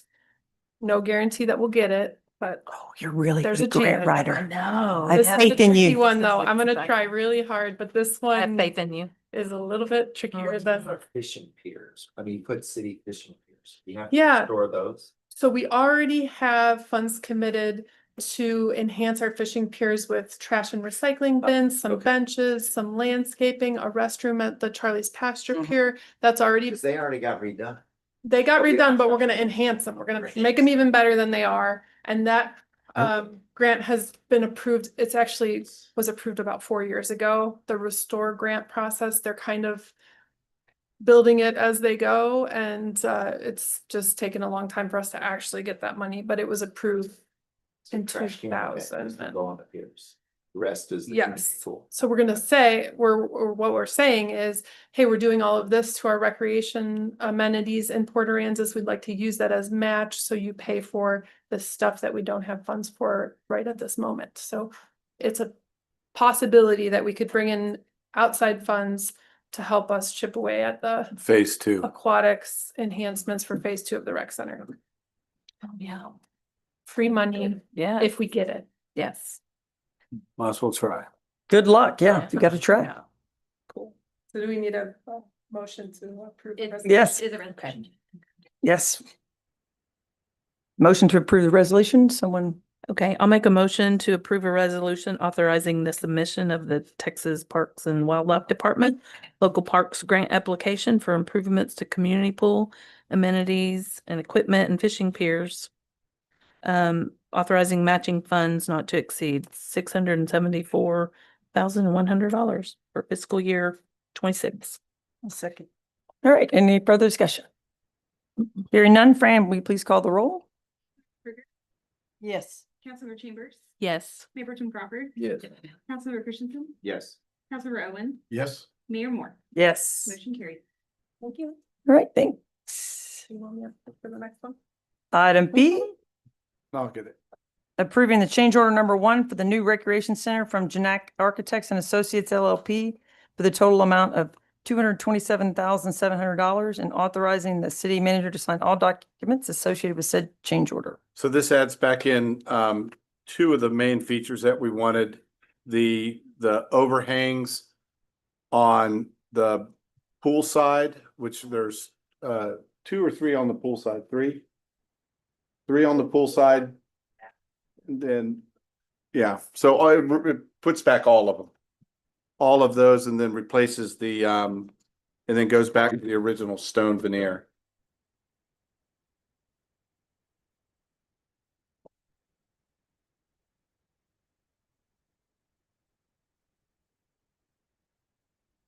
Any questions? Okay, is there a motion? Make a motion to approve the change order. I'll second. All right. Fran, please call the roll. Councilmember Christensen, Yes. Councilmember Chambers, Yes. Councilmember Krueger, No. Councilmember Owen, Yes. Mayor Pro Tem Crawford, Yes. Mayor Moore. Yes. Motion carried. Can we take a 3-minute break, please? Yes. All right. Thank you. Run, everybody run. I agree. Shelley showed me an AI picture where y'all see what the dog would look like when it grew up. Yeah.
At that level that I saw Saturday, they would do a call in and have people come out. Are you seeing it on your boardwalk over there now? It's all over our boardwalk. Yeah, no, they do. Yes. They always notified me. My company. They would say, hey, we got GLO coming out, Miller Environmental's coming out with crews. City, so. They would call or email. You'd see them. People would call in and say, hey, what are they picking up on the beach? Big time. All over the Huh. bottom of my running shoe. All right. Brandon, you ready? Right. All right. Okay, so item Q, approving the professional services task order agreement with Urban Engineering DCCM, approving task order 16 amendment to citywide gas project in the total amount of $400,000. Authorizing future budget amendment for fiscal year 24-25 budget, setting term, conditions, fees, responsibilities, and services of owner and engineer, and authorizing city manager to sign said agreement. All right, Rob, explain this in detail, what we're doing, please. Okay, I'm not, can't really explain it in detail, but normally what happens is, I'm not the contract expert, I'm just tell you straight up. More the, on hand deck guy, basically FEMA will, approve the change order and then send it to you guys. Michael and they were trying to get that done. It never happened. They dragged on. Over the winter. I'm not Right. sure how long, quite a while. Yeah. I don't know the exact time frame. So now they finally got back to Michael and y'all approved everything and they finally got back to Michael and they need a formal change order request before they put it in their queue for a change. So when we approved the contract with Equix, which was basically what this pertains to, the extension of this gas services line, Well, the addition of engineering the services. 800 Yeah. or 700. Yeah, 800 services and. Right. Yeah. We approved the Equix part, but what didn't get done is the engineering services part. And FEMA, are you saying normally approves it and then we get it after the fact, but that they changed reverse course or something? That's why we're getting it way after the fact and late? I don't know if they officially reversed course, but they took too much time. They never did it. Okay. We're dealing with FEMA. So, they finally got back to Michael and them and saying, we need a formal request from you guys before we do a change order. So we want y'all to approve it before we put it in our queue to do a change order. Does that make sense? Yeah. Well, the good part is that at least it's a reallocation of existing funds that are in the remaining balance that are no longer being anticipated to be needed. So it's a reallocation of money to fund the engineering, GIS support and construction services and the ongoing project management through the construction timeline. That's the good part. My concern when reading through this, and I mentioned this to David too, and then it's just old. It's old, and then Urban's portion that they signed was really old, like dated July 2024. So it wasn't jiving. I mean, I get the purpose and premise for what's going on, but why are we reallocating money that is so old? I mean, what's the point? But, Yeah, they gave that he signed it in 24 when we initially started haggling over how many of these services there were to add to the project. And we haggled for almost a year, which I don't know, he signed that Johnny on the spot is what he did. And he probably should have just waited for the haggling to be done. That's why you have a 1-year-old signed document in there from Urban. I just want to be clear because the resolution says that it needs to be extended for an additional 9 to 12 months. And that's not the case, correct? It's not 9 to 12 months from tonight. Today.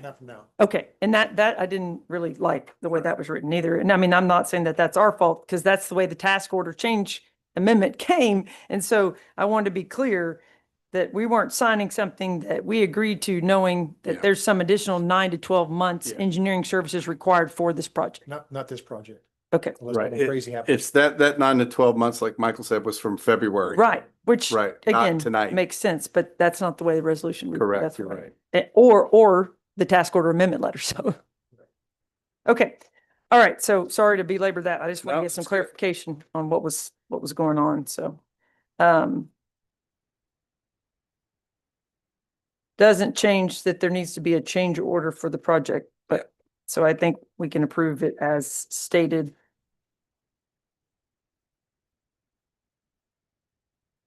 The resolution is okay. Well, I mean, it indicates there needs to be a, anticipated to extend the duration of the project 9 to 12 months, but You could put in parentheses. from original date. From February 2025. Yeah. If you want.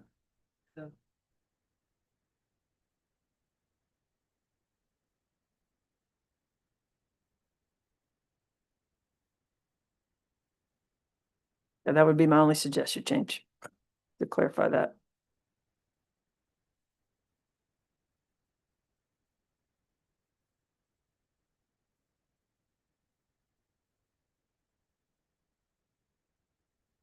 This is Sure. a change order from a year ago. No, it's a change order that has been taking place over the last year. And it's engineering services.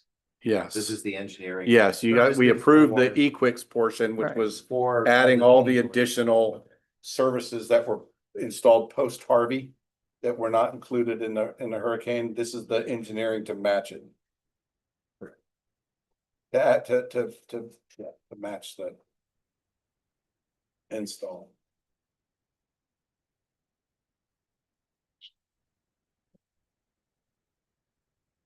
They've continued to do the work without a change order.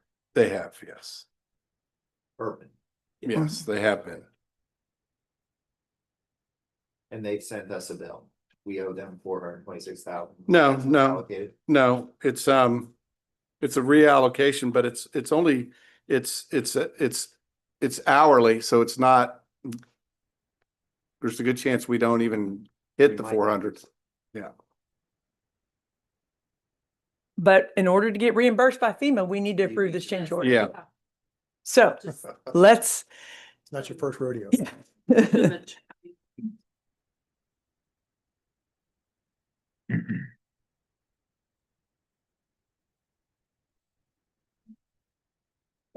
The resolution approving the change order, but I would suggest that we have the resolution indicate that the project duration is not for an additional 9 to 12 months from today, but from the original date of the request, which was February 2025.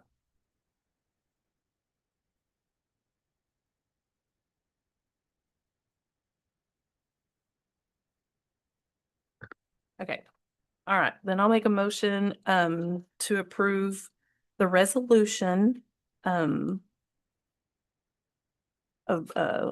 professional services with the exception of instead of 9 to 12 months from July of 2024, but from the original.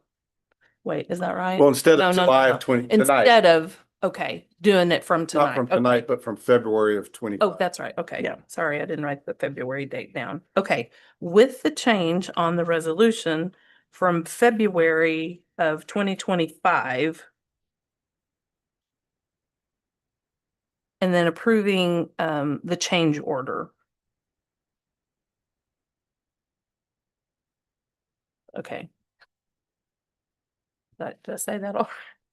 I think Fran Let me change it. understands. Okay. Yeah. You read between my jumble. All right. Is there a second? I'll second it.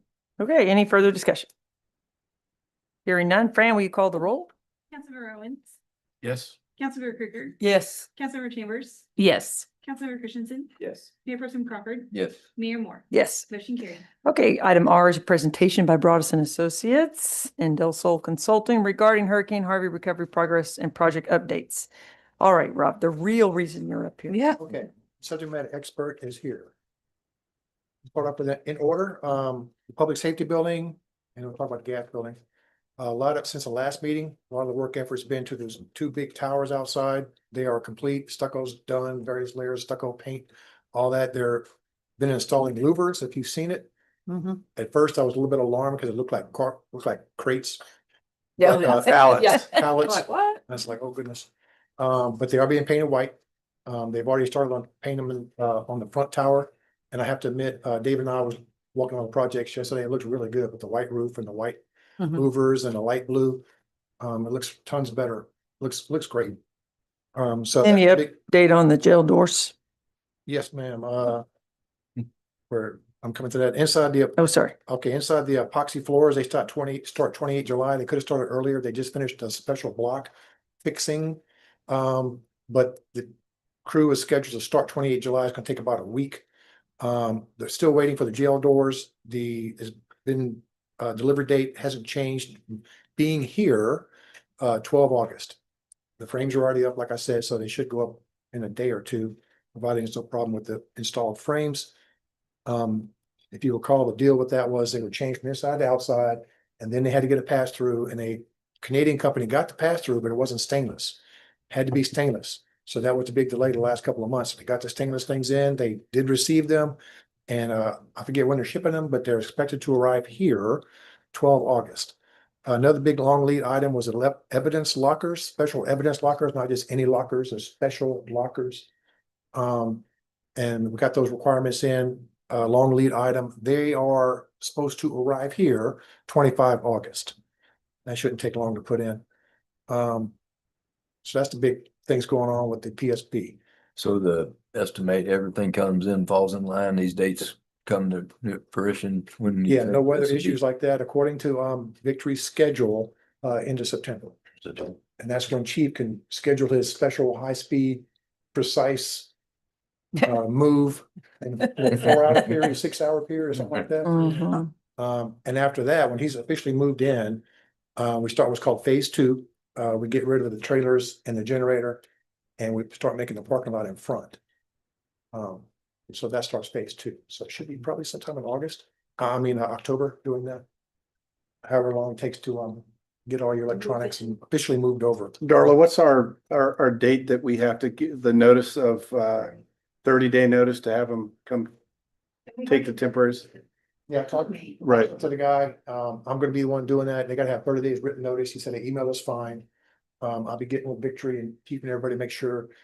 But you can't really schedule that until it's Right. definitely gone. Yeah. It's been there for 47 years already, but. And then we got a generator company and they only want 2 weeks notice, but Okay, they'll get 4 weeks notice also to get that big generator out. Jail and your trailers out, and we'll start phase 2. Sooner or later, we'll be in there, right, Chief?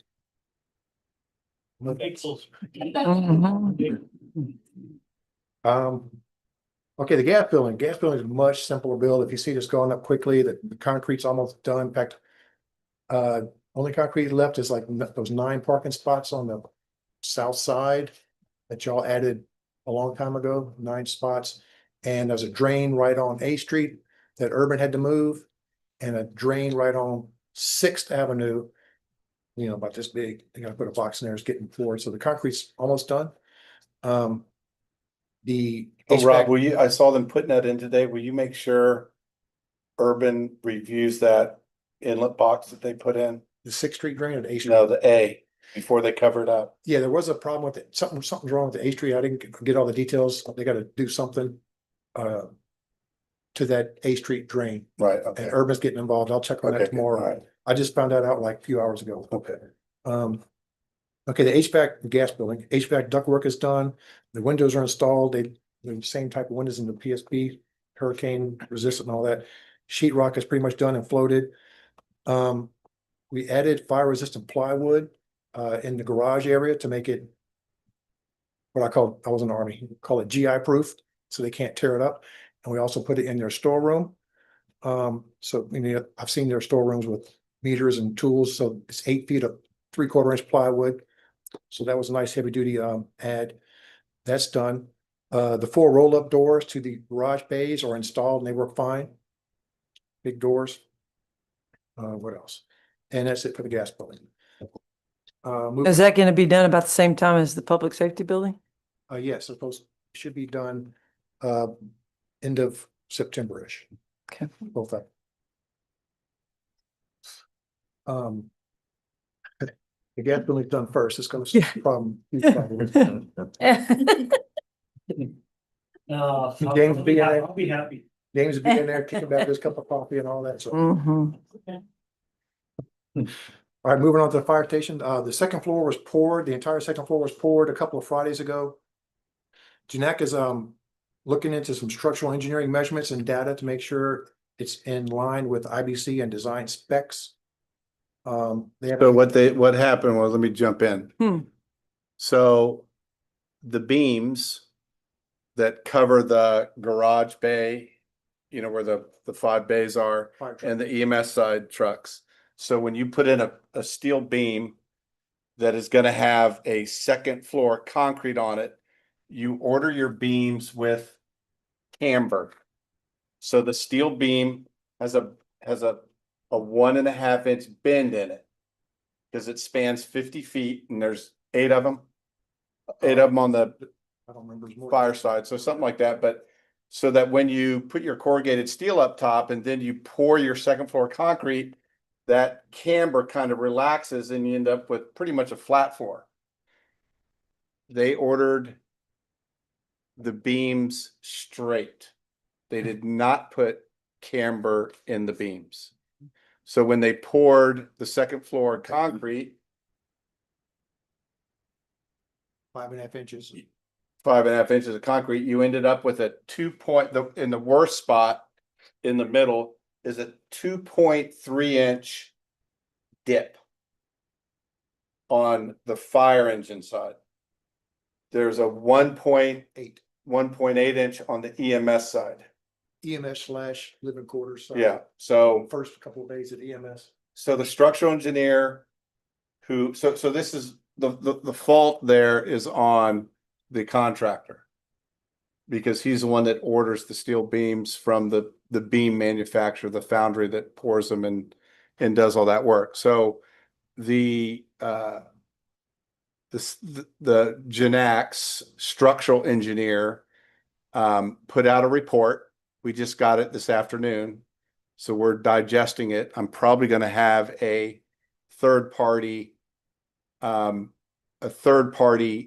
structural engineer that I'm going to use myself to give me a third party opinion from the outside. Currently, what they're saying is that structurally, it's not an issue. It'll never be an issue. It'll never be a life safety issue. The building will never collapse, even if we finish it out. It'll be at worst, worst case scenario, 50 years down the road. If you're in the garage bays looking up, you can see a deflection if you get way back to one side.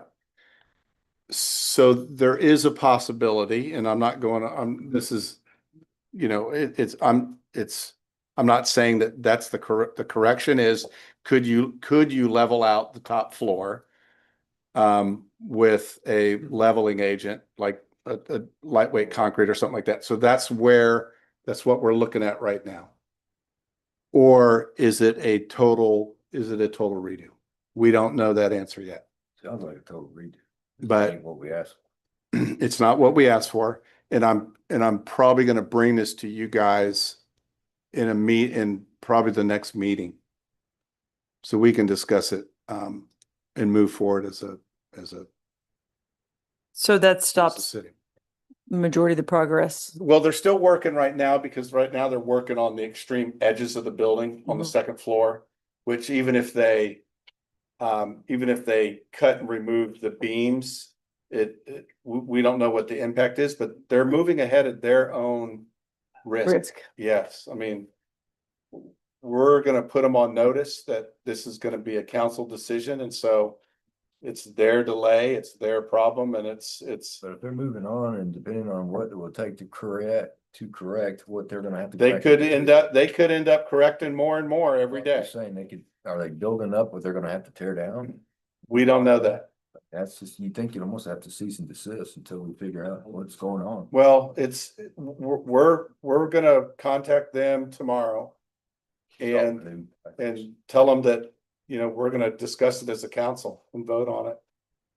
David, do you think that it's something that we would have the information by We'll have all the information. the earlier April meeting, excuse me, the earlier Yeah. August meeting so that Yes, we we don't will. waste additional time Yeah, we will. if that's our action. Yeah. Okay. Well, let me say some things before y'all Yeah. have time. They're going up with the exterior block and it's almost to the ceiling. As we speak, they haven't done the interior block yet, which would definitely be in the way. And starting on or about August 4th, they're gonna start putting the iron steel roof joists August 4th. Are those correct? That's just, there's no concrete, that's just a roof. I got you. Presume those are straight. Right. But you know what? I'm gonna check. So just let y'all know. So like we said, we just got this report after lunch. It was just afternoon. Today. It's kind of, I'm not an engineer, but kind of wishy-washy, you know. So David's gonna get it looked at professionally, I guess, and come to you guys for some guidance. Okay. Moving on to the gas system. We've been talking about the gas system. They continue to work under the work directive that we talked about earlier. Everything's going fine. They're trucking along. No safety issues. There's 15 sections and subsections, and they're starting to officially knock out a few sections. They've got, it starts down Cinnamon Shore South is 1A, 1B, and all that stuff. It comes down this way, and pretty much it's almost, some of the ones are done all the way up to Palomino. What's the golf course? Mia. Pamia. They're almost done with that. And across the street is 2A. We're almost done with that. So by the time the next meeting is done, we'll have 6 at least done of the 15 officially closed out, signed off, done. And a lot of the areas, other areas are just doing restoration, some minor things. The next big thing you might see or you might notice is they got to do that crossing over cutoff. They've had the steel there ready to do that bore. Waiting on a Texas permit, been waiting for many weeks and they can't do it until then. So that's gonna be a big project. But other than that, they got 2 and 3 trucks doing concrete work and restoration and things like that. But the gas system is going fine. No issues. Moving on to Public Works garage, Public Works building. The electrical and plumbing under the building is complete. All the pass-throughs and all that, they passed the city and the MEP engineer inspections for everything that's under the slab. 90% of the slab exterior grade beams are formed. They're 7 feet deep. So that was a lot of work. Those are totally done. We're 90% done, and now they're working on the interior grade beams. So they'll be pouring those early August. They're gonna start pre-treating the slab area and doing rebar in early August, and anticipating, weather permitting, pouring the slab mid-August. So that should be done before the Labor Day festivities. Payments approved to date were at least 85 million, not including the 5 million of EDA grants. So we're around $90 million hurricane relief monies approved to date. Any questions? Yeah, I noticed that 84 million, excuse me, number was the same. So I guess do we have more funds coming our way anytime soon? These are monies that have already been approved. There's more monies, but these are monies that y'all have already gotten or how's this work? Talk to the money person. Sorry. I mean, that's not obligated. I believe that's received today. Yes, it's received. Yeah, I was just talking, I just knew it didn't change from last month to this month, but I was just curious you guys have been working to get us more money coming from you. And I just didn't know when the next round was anticipated or how that process is going on getting additional. I know you guys have been fighting for. Right, we do financial reimbursements. We've gotten some advance on gas, but I think there's a few that just got submitted this past week. But I'm not sure how quick we'll get the funds. Oh, I got you. Yeah, if it goes over $1 million, I believe it has to go to Congress. Thank you. And there's been some FEMA changes lately. So Sorry. as y'all. Yeah, that's another slogan. And probably more to come. Yeah, they're trying to just give the money to the states and let, I guess, Tatum or somebody would allocate disaster monies. I'm not sure how that's gonna fall out. But we'll be there. Mike will be there. I'll be here. Okay, any other questions for Rob? Thank you much. All right, thank you, sir. All right, item S, awarding request for proposal RFP 2025-09 for the rental of a portable generator, authorizing a future budget amendment for fiscal year 24-25, and designating the city manager as the authorized representative to act on behalf of the city in all matters related to the bid award. Okay, so we have a couple generator components with the Civic Center rebuilds, City Hall rebuild. So Old Faithful, the generator that saved us in Harvey, is going away. We will be purchasing a new generator, new budgeted generator. However, the new generator site won't be ready for about 8 months. But in the meantime, we don't want to be without a standby backup generator. So we need to do like what we did over at the police station. We bring in a temporary for X amount of months. And so we put this out to bid last month. And what you're seeing now is, I think we had 3 bids. Yeah. And our recommendation is, hold up, let me go back to S real quick. And our recommendation is to go with the Stewart and Stevenson bid. We've been doing a lot of generator work with them recently.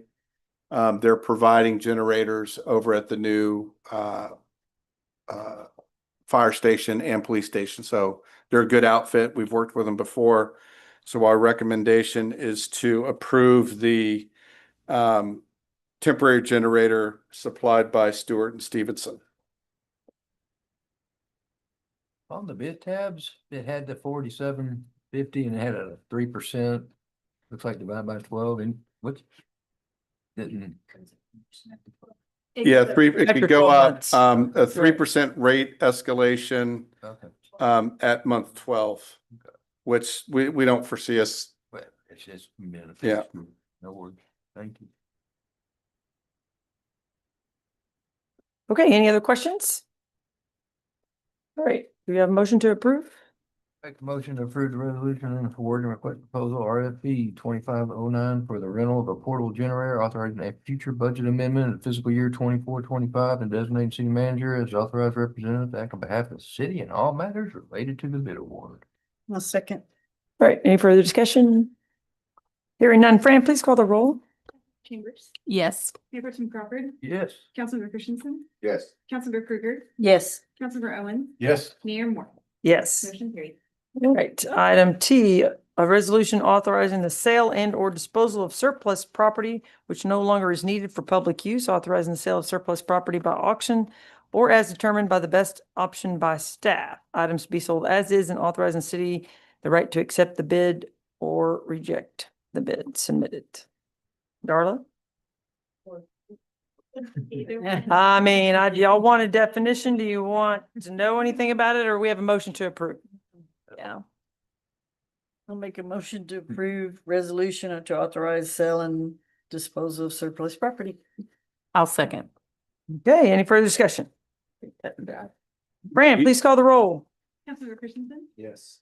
Councilmember Owen, Yes. Councilmember Krueger, Yes. Councilmember Chambers, Yes. Mayor Tim Crawford, Yes. Mayor Moore. Yes. Motion carried. I'm Right. bidding on a deep fryer. You go get you some. Item U, discussion on hotel motel occupancy tax audits of various taxpayers. So this is in follow-up to our discussion last month. I believe the directive that was to staff last month was to reach out to the property management companies that we had identified were having problems and not charging everything on their fees, and report back. And so that is what we did. Laura, our STR specialist, let me back up. First, Advanced Stay, the very next morning, reached out to us. They had a property, I think a homeowner that reached out to them, and then they reached back out to us. And they stated that, if you remember, when we had discussion with them originally in November, they stated, we do not agree with your stance, and we do not believe it is taxable on all fees. They stated that when they received our April letter, that they changed their stance, but they never called us and said, hey, we agree with you now. And they have been remitting on their fees. Their software is a national software and it has to have a special rewrite to be able to reflect that on their website. But we did a Teams meeting, a Zoom meeting, and they showed us their reconciliation process of how they've been remitting taxes beginning in that month. And they have been remitting on the fees.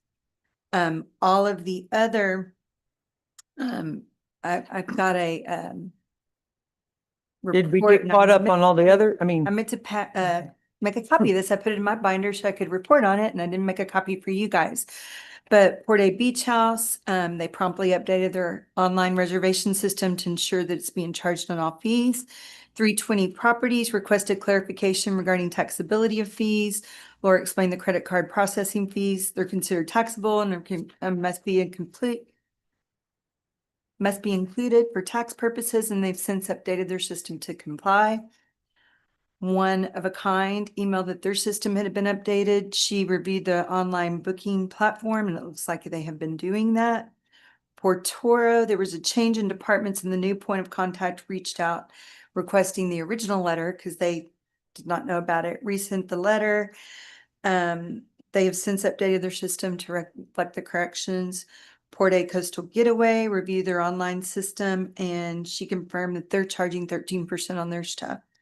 New Wave shared a screenshot of their booking system showing that not all taxes were being charged when all applicable fees are included. Representatives thanks us for the clarification and now is moving forward with this information to the owner of their software to get it resolved. So that was our communication with all of the properties that had been identified to us that was not charging those fees. I did put in the packet just properties that were found. This is where she does spend most of her time in trying to identify properties that are not registered and are not remitting tax. And 174,386.32 is the amount that's been collected or an agreement since that position went into place. So I just wanted to let you guys know that. so since let me clarify. So since she took her position, April 2024, these are all the various unpaid taxes that she's found and collected. Yes, ma'am. Okay. Awesome. Yeah, so she's paying for herself. Yes, Yeah. more than paid for herself. Yeah. She does not make. Well, and I don't want to get into the weeds, but was there any corresponding information with all these properties? Like maybe they were mostly with one management company, or is it just all random? I think it's random. Some of them were not with management companies. And Seems to be a problem. They don't yes, have. if they're not with a management company, I can tell you, I know for a fact, one of them was not with a management company and, they're on Airbnb, VRBO, and they did not collect the city portion.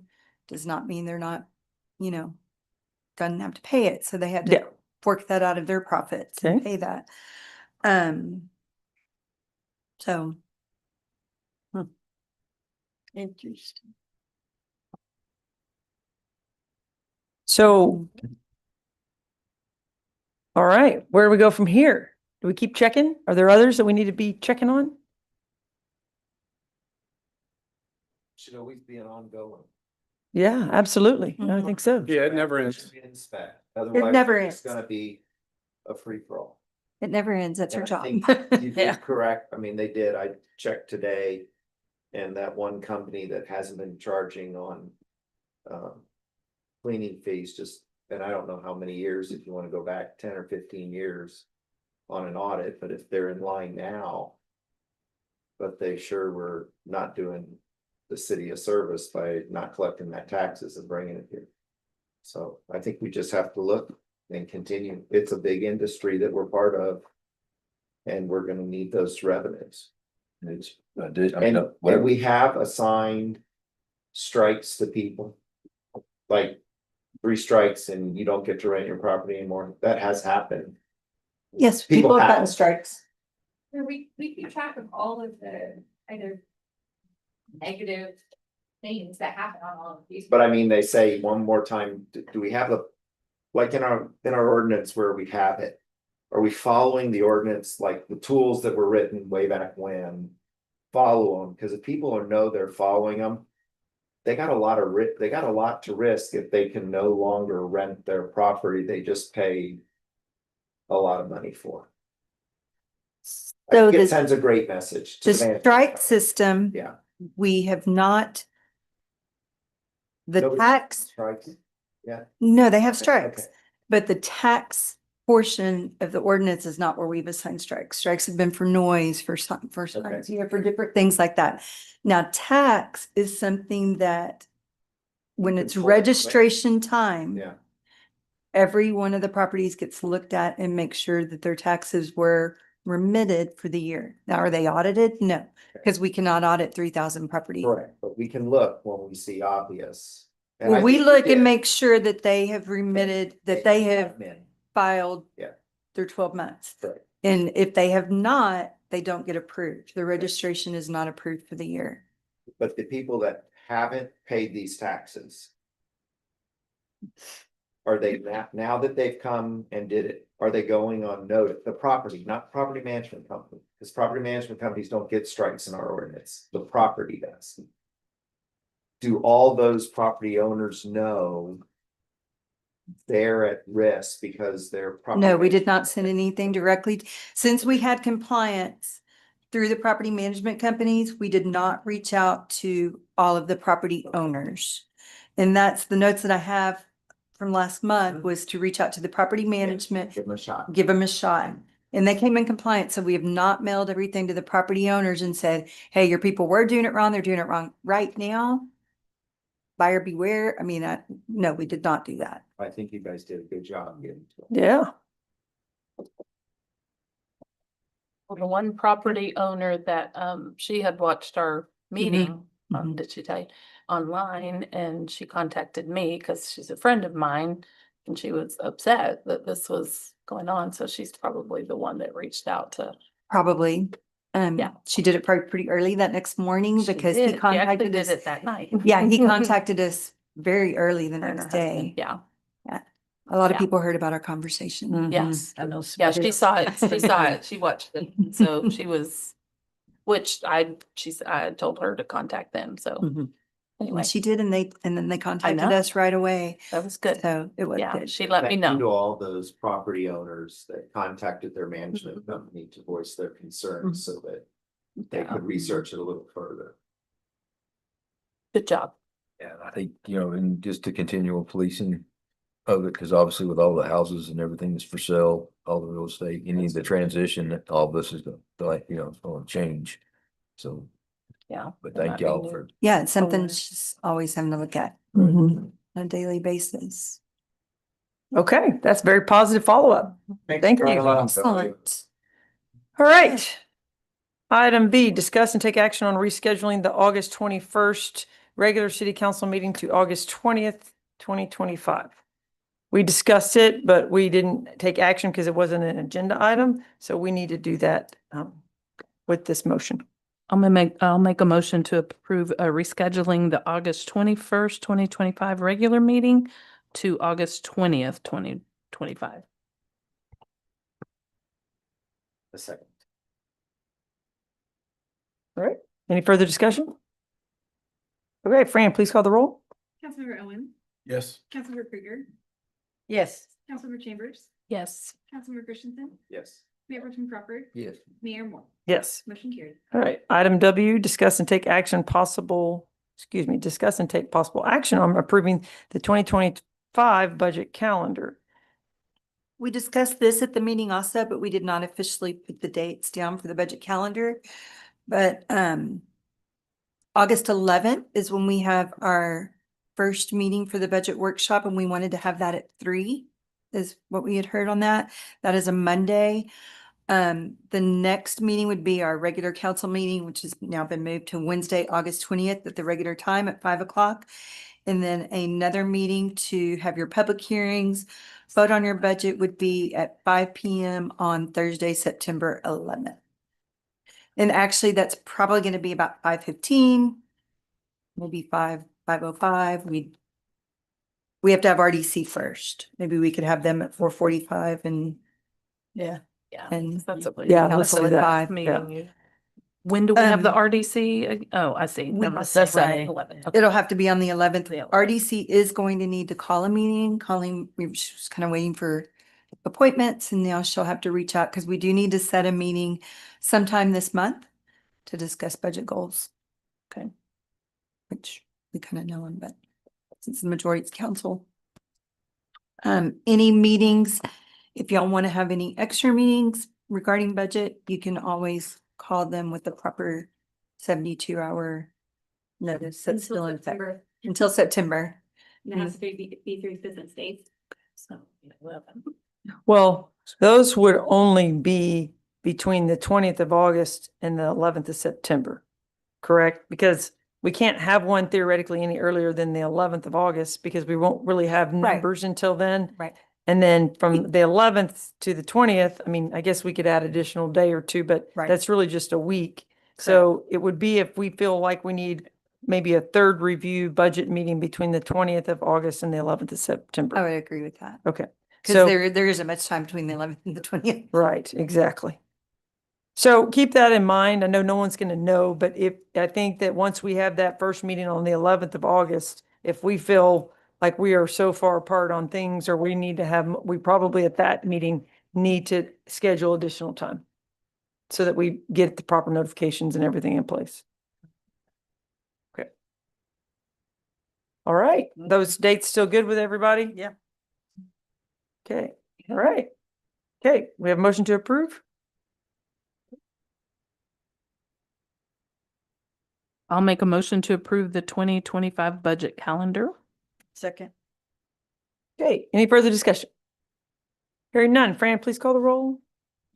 Yes. Councilmember Chambers, Yes. Councilmember Krueger. Yes. Councilmember Owen, Yes. Chairperson Crawford, Yes. Mayor Moore. Yes. Motion carries. Okay, item X, discussion update items from the July 1st, 2025 City Council Priorities and Goals Workshop, including potential future budget requests and direction from City Council. I have notes from the council goals workshop and of course, we'll be watching video for different things of what for sure we know you want in, but we want to give you an opportunity if anybody wanted to say, yes, we definitely. If we know found that any new want to ideas. research.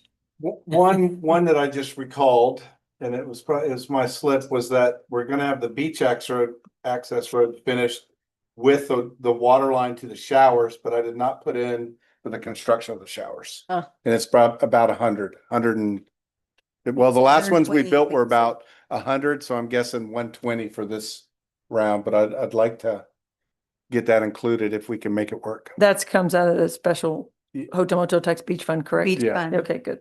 All right. Mhm. Yep, I think that's good. What do y'all think? Yeah.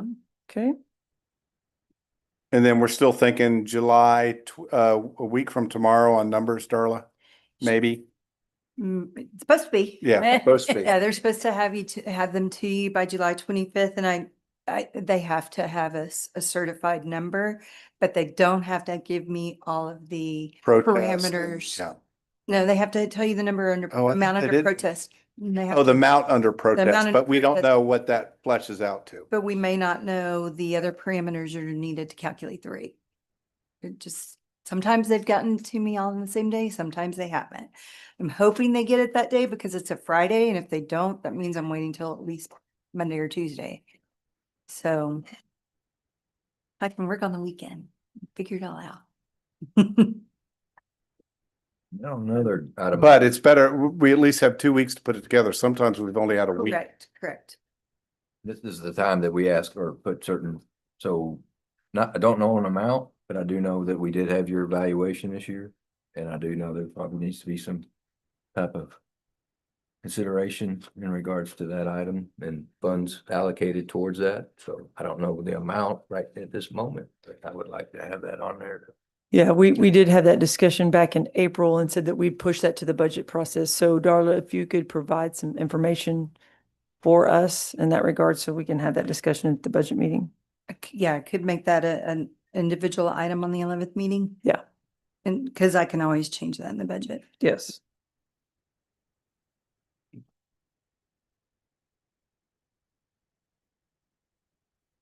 Okay. Okay, anything else? And David and I will work through the personnel request and different things. from Department, I don't know how y'all are feeling on any of It's the all additions. balance and come out great, right? But your crystal ball look like. Right? Okay, I have a question, or maybe I'll just wait for that. I noticed on the surf thing, somebody wanted to go from a 28th grade to a 34th grade. Yeah, and I don't think we're And be a recommending chief that. and have captains, lieutenants. Yeah, we'll have a recommendation for you Okay. guys on the, We don't Yeah. have. Yeah. So I'm wondering, where is everybody else? Yeah. Okay.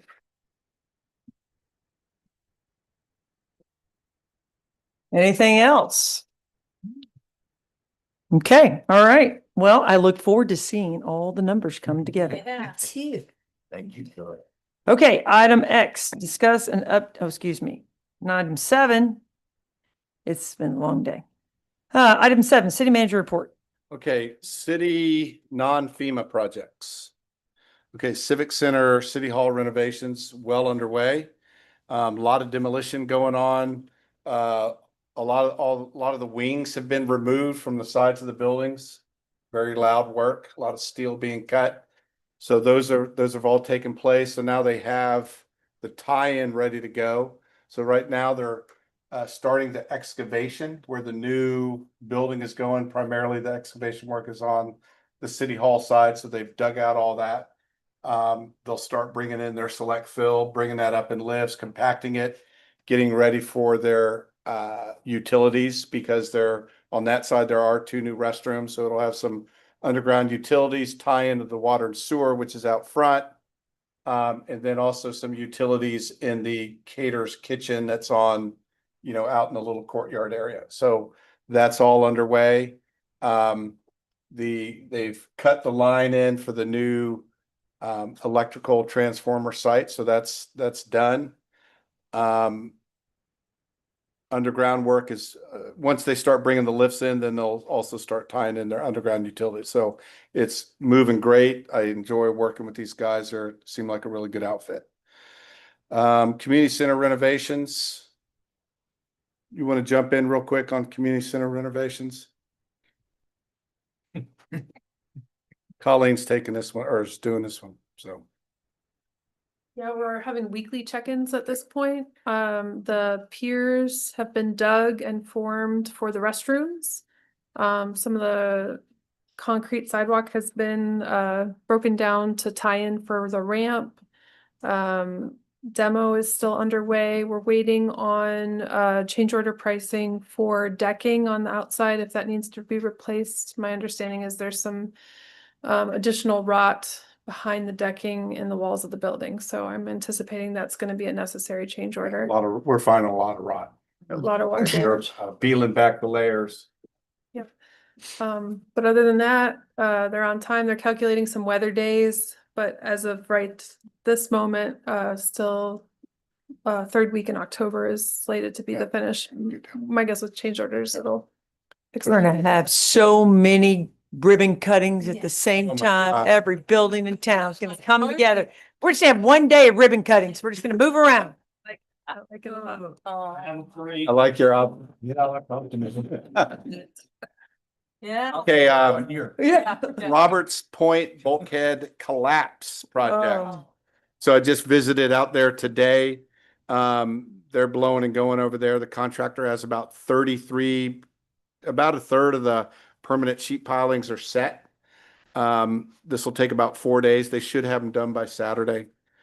They'll follow that up with pouring kind of a concrete wall between the steel and the backside of the existing bulkhead to kind of seal all the water off.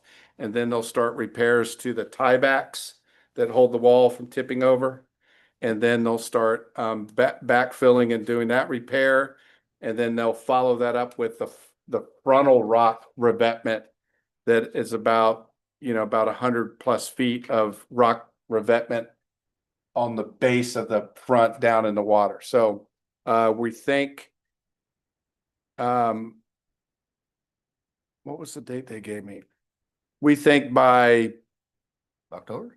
Oh, no, way quicker than that. Into August. Yeah, into August. And then the last thing we'll do will be, was that a joke? Damn it, Chuck. No, no. Sorry, it's been a while. October 26th. Okay. I know, I heard the snickering. I was like, what did I miss? All right, anyway, Sorry. it's moving along good. They're working good. Street and drainage bonds, still the three things remaining. They're finishing up the cemetery road. Brumley drainage was started, but we're doing a little redesign. They should have that today or tomorrow. And then some striping left, and then some reflectors on Port Street and the 9th Street alley. So that's the last stuff to get that finished up. Streetscape project, that's on hold for the venue election. Charlie's Pasture Bulkhead Park, we've directed EDSA to start creating a two-phase project approach. We'll submit that to you guys this fall. Beach Access Road B, we received the TxDOT approved driveway permit. Notice to proceed has been given to contractor. And yesterday we had our pre-con meeting with the contractor. So he can be starting any day now. And we added 30 days to the contract for the additional 700 linear foot off highway, exit onto the shoulder area. So we added 30 days for that. So the new total time is 180, but they don't think it's going to take that at all. So, I mean, there's nothing in their way. They should just be able to get through that pretty quick. Rec Center. So yesterday, Colleen and I met with, we had it wasn't the official pre-con meeting. It was a pre-con meeting to discuss fencing and logistics of how the park needs to stay working throughout the project. So it was really a kind of a kickoff meeting on what can they fence and what do they need to provide so that we have continuous access, because the pool's still open, all the ball fields. So we discussed that, and we discussed kind of yeah. So the contractor, he submitted plans to the water district, so they'll have them for a couple days, and then it'll come back over to us. We should have the building permit out within about 2 weeks. But right now they're going to start with fencing and the access road and getting everything squared away. So it's moving. We're excited. Contracts are signed. Notice to proceed has been given. So those are the city capital projects. Any questions on those? David, if you think that we need to take quicker action on the fire station EMS building before August 11th, let us know, and okay, maybe all we right. can. Yeah, I notified Raymond that, hey, we need to generate a letter to the contractor about him moving forward at his own risk, and that we're going to discuss it at the 11th. So I think that's probably a good time, because I'm out next week. I'm out of the state, and then that gives me a week to prepare. Okay. Because I'm gonna line up I need to line up legal, and I need to line up a third party. I got a third party structural guy that's gonna look into it. So I'll need that week. So the 11th is probably perfect. Okay, I want to keep delaying things. Yeah. They have to be on our end. Okay. All right. Any other questions? All right. Item 8, staff reports. Darla, you're up first for accounting finance.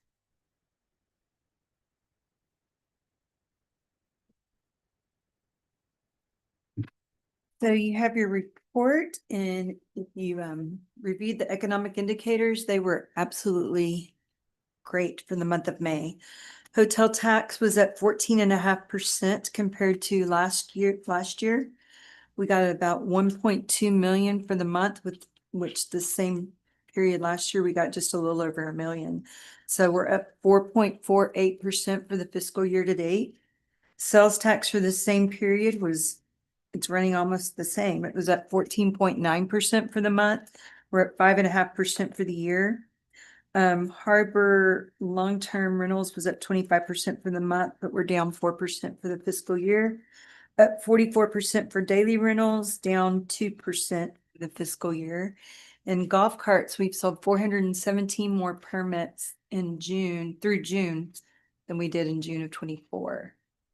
So quite a few. As a matter of fact, I ordered some more numbered plates because I'm worried we're gonna run out. So I'm having them print some more. So if anyone has any questions, I'd be happy to answer.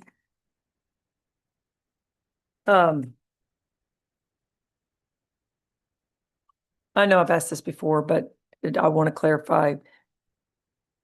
When we issue golf cart plates, I know we can track resident versus non-resident, right? Because there's a difference in price, driver's license. Can we track or do we track ones owned by rental management companies and or golf cart companies versus individuals? So what we do, yes, we can take our spreadsheet and do data sorts and figure out how That many are- information is readily available today. It is. Okay. Because it would be in our spreadsheet. We put everything in an Excel spreadsheet and we've got the business name in there. So I'd we can like- tell how many each business has registered and I don't how wanna- many are personal versus how many are commercial. Sure, I don't want to get to the weeds about how many, Life in Paradise has or whatever, but I think it would be, as we track the data and see the escalations, I think it would be interesting to see how many are individually licensed and how many are licensed to golf cart rental companies. I could add something. That makes sense? Yeah. So, so how Yeah, many I are could add assigned to something. STRs versus? Well, and not, well, and maybe you have three categories, right? Because I know that there are Yes, golf cart companies that rent them, right? And that Mhm. is a commercial business, right? And if I'm whatever, Dale's business, he has 30, 40, whatever he has, right? And then there are people like Life in Paradise who have them and, for their STRs, and then there's people like Kelly or Dave, I mean, whoever, just, I have a golf cart and I want a license. I would like to know what that data is. I really think I could only do the two categories. I think I could do business, and if they're registered under a business name or if they're registered under an individual Based name. on the Because I information, don't yeah. know whether that individual is, I could do Port Aransas driver's license. I mean, I could do that versus individuals that are not Port A driver's license. I think that maybe would have been interesting data to see. Yeah, and I understand if you don't keep the data that says, Right. STR. right. Right. But I just, I, But you know who owns. Who owns the carts? Yeah. Hmm? I mean, and you know where their address is. Because one of the things I was thinking of is there's the taxpayers that own golf carts. And then there are the people that bring golf carts to the island when they come to the island on a trailer, staying at STR, which is a lot more traffic and a lot more parking issues. They're not a taxpayer, meaning it's not. they're not a resident. They could be a They're taxpayer. not a resident, but they're a taxpayer. They own a property. Yeah, they could and be. They have their golf cart that they use when their family's there, and it's not an STR. Yeah, to get to that point though, the way we keep the data, that would be us having to analyze each one individually. Okay, so you can't. sort it. And that would be 6,000 that. Okay. Yeah. right, we can't. I think if it's easy to say individual versus business, and then if you could drill down to be able to say, these are Port the ADL, Port not Aransas DL. residents, these are the out-of-town residents, these are the, Those three categories would be very easy to Okay. do in the spreadsheet. I'd like to see that Okay, if possible. that could be done. So I see the beach parking permits are up about 8%. So is that process collection and all that going better? Yes. It is. Okay. Any other questions for Darla regarding financial reports? Okay. Hearing none, Thank we'll you, move Darla. on to Nicole.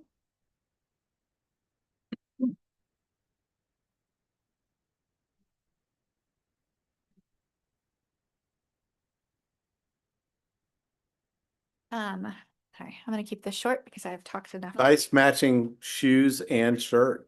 Yeah. Very nice. Like that. Okay, so building permits year to date is 64 with still 3 under review that I think we've actually processed. So we'll call that number 67, which is just in line with last year, down from our high years, but kind of back down to our regular normal. Commercial permits year to date is 15. That is mostly still the stuff that's going on. I jinxed us by saying that our city hall renovation had gotten quieter because today was like an earthquake. This code enforcement, 56 new cases, mostly high grass, some other, little things. Citations issued for this month is 24. We are still working on all the, Beach Lodge. They actually submitted their demolition permit yesterday and their beach, dune permit to start the process to get those buildings out of here. 528 Rumley, we are still waiting on the time to run out on getting that homestead exemption off so that we can proceed. It's gotta be close. I think it's like about the beginning of September. Las Brisas, we abated that property. The invoice has been sent to the property owner. If they don't pay, we will put a lien on that property, and before it develops, it will move forward with that payment. We had a substandard structure on White Street that was going to be at BOA this Tuesday, but property owners pulled a demolition permit prior to that meeting, so that was canceled, and hopefully we get that done very quickly. Good.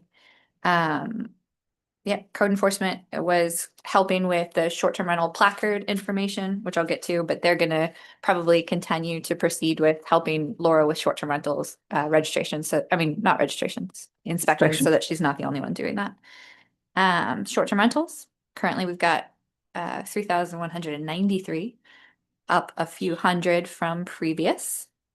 Again, that number sometimes can be misleading because if a property changes hands in the middle of the year, that one is counted for the initial registration, but we require the new owner to get a registration too. So any properties that have sold and have new registrations might count as double on that list. It's difficult to pull those numbers out. Homes are set in banners. Those things going. Yeah. Yeah, that number's not. There was only 2 complaints called into the hotline. Laura has issued 5 citations for properties not being registered or failing to pay occupancy taxes.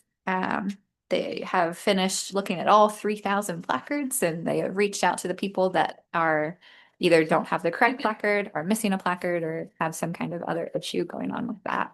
Laura and I met with Chief to discuss kind of how to get their bulky information over to us in a way. So we've got an ongoing conversation about that, and should have some resolution pretty soon. Didn't know if you need a little understanding between the code enforcement and police department to do that, but. We I'm we glad went you over guys- to that I'm glad you guys- tiny little building and sat in his tiny little office, and we look forward to having that meeting again in the new building. All right.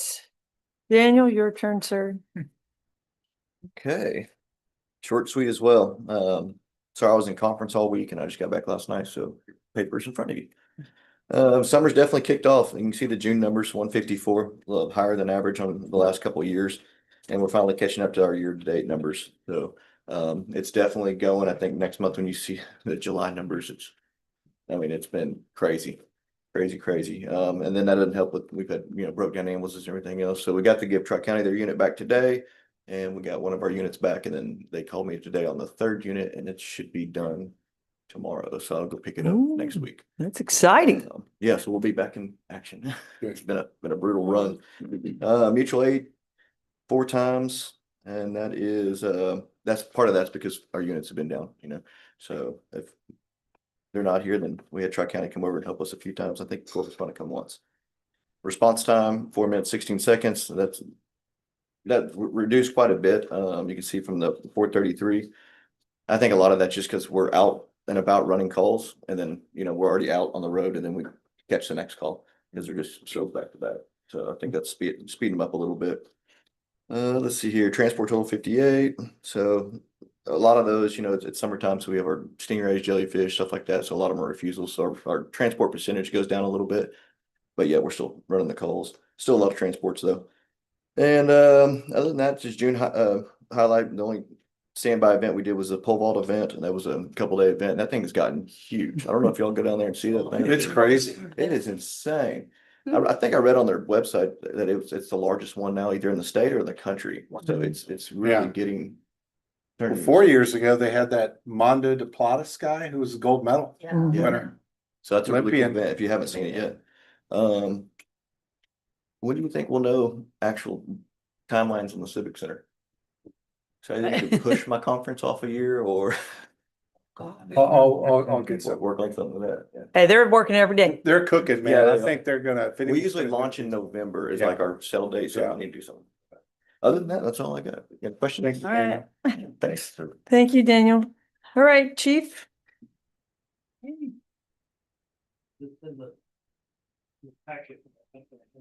How many pages? No PowerPoint this week? No PowerPoint. With pictures of people? Busy. Oh, So What happened? June, Oh, I'm sorry. so our June numbers Yeah. are down a little bit. 1,800 calls. We had 1,000, little over 1,000 911 calls that came into dispatch. And you've got the breakdown for each one of them. I'll try to keep this brief. We filed 709 charges for the municipal court, made 46 arrests. And 57 total charges. The big thing that we had in June is going to be, most of this is significant events that you'll see has been pretty spread out through the month. We've had some pretty significant goings on in town. So a lot of thefts. We ended up arresting a guy after we recovered a bunch of stolen property at Pole Zero. We were able to track down who the guy was, broke into 3 different cars that we were able to find victims for. We believe that he committed other thefts, but we could only tie him to 3 at the time. stole a lifeguard bag? Yep. So that was one of our thefts. We had a robbery at Pole A, which was, you see there, the young lady went to go try to find firewood around and stuff and came back to her car and found a guy rifling through one of her bags. She confronted him. He punched her, stole her headphones, and left her. We were able to identify the suspect and we got a warrant for him and arrested him later on in the month. Then we have the homicide that occurred in the early part of June.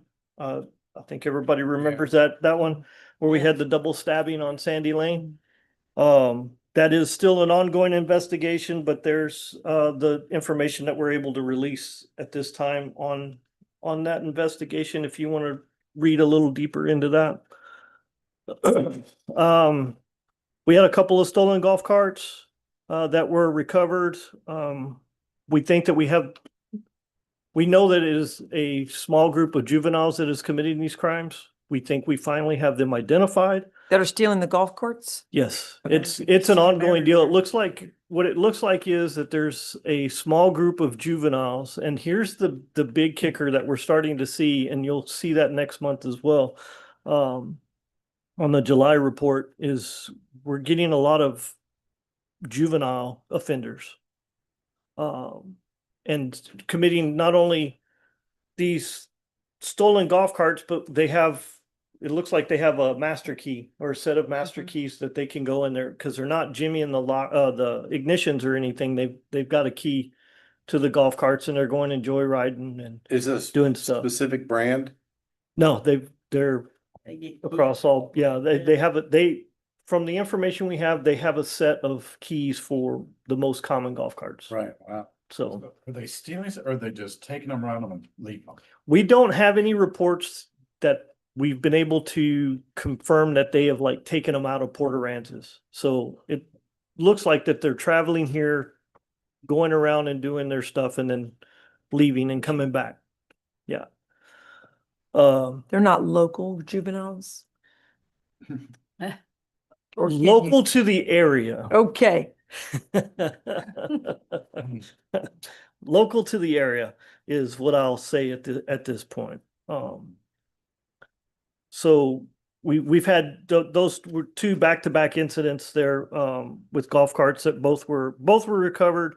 One had the sound bar stolen from it, and that was too bad. We had the next one is a traffic stop that was done down on the beach. This is another one of the, we're getting more and more of this, guns and drugs together. And the offenders are getting younger and younger. These were all 17, 18, 19, 20-year-old people that were involved in this car, in this event. So we had that one. We had a juvenile with a stolen gun this in July, over 4th of July weekend. So lots of backpacks are on the beach, lots of guns and lots of drugs in those. We'll then keep arresting them. Yep, that's the goal. So we also had an aggravated robbery that occurred at the end of this past month at one of the local hotels out on the highway.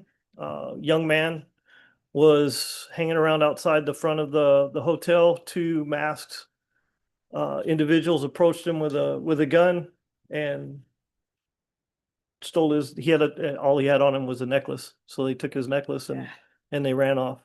Boy, big haul. Yeah.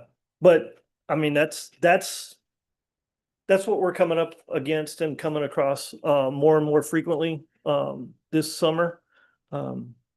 We haven't been able to identify the individuals in this last robbery that we've had this past month. We're still working the case. We're trying to see if we can. There was no video at the hotel in question. We're hoping that we're canvassing the local businesses in the area. Hopefully they came by there, somebody that matched the description. We can get video or a better description of the individuals and identify them. But it's still an ongoing investigation. It's still pretty early on in it. So, but yeah, that's a lot more significant events on there than I like to put, but that's just the amount of people that we're getting and the kinds of people that we're having to deal with. And I think we saw that over 4th of July weekend. I mean, that was crazy amount of people here. So I know that was fast and furious and there's still a lot of information in there, but I'm happy to answer any questions if anybody has anything specific that you want to know. feel like car thefts are way up. I had a girl at my salon, her car got broken into. and Yeah.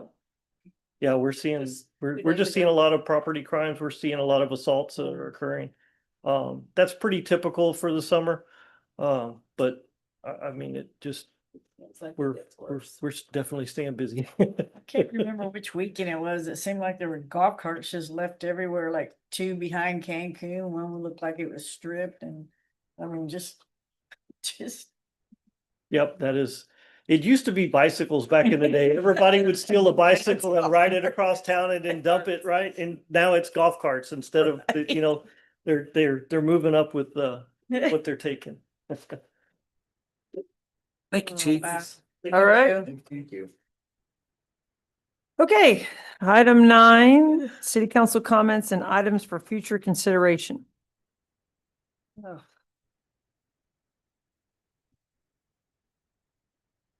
Okay, hearing none, we're adjourned.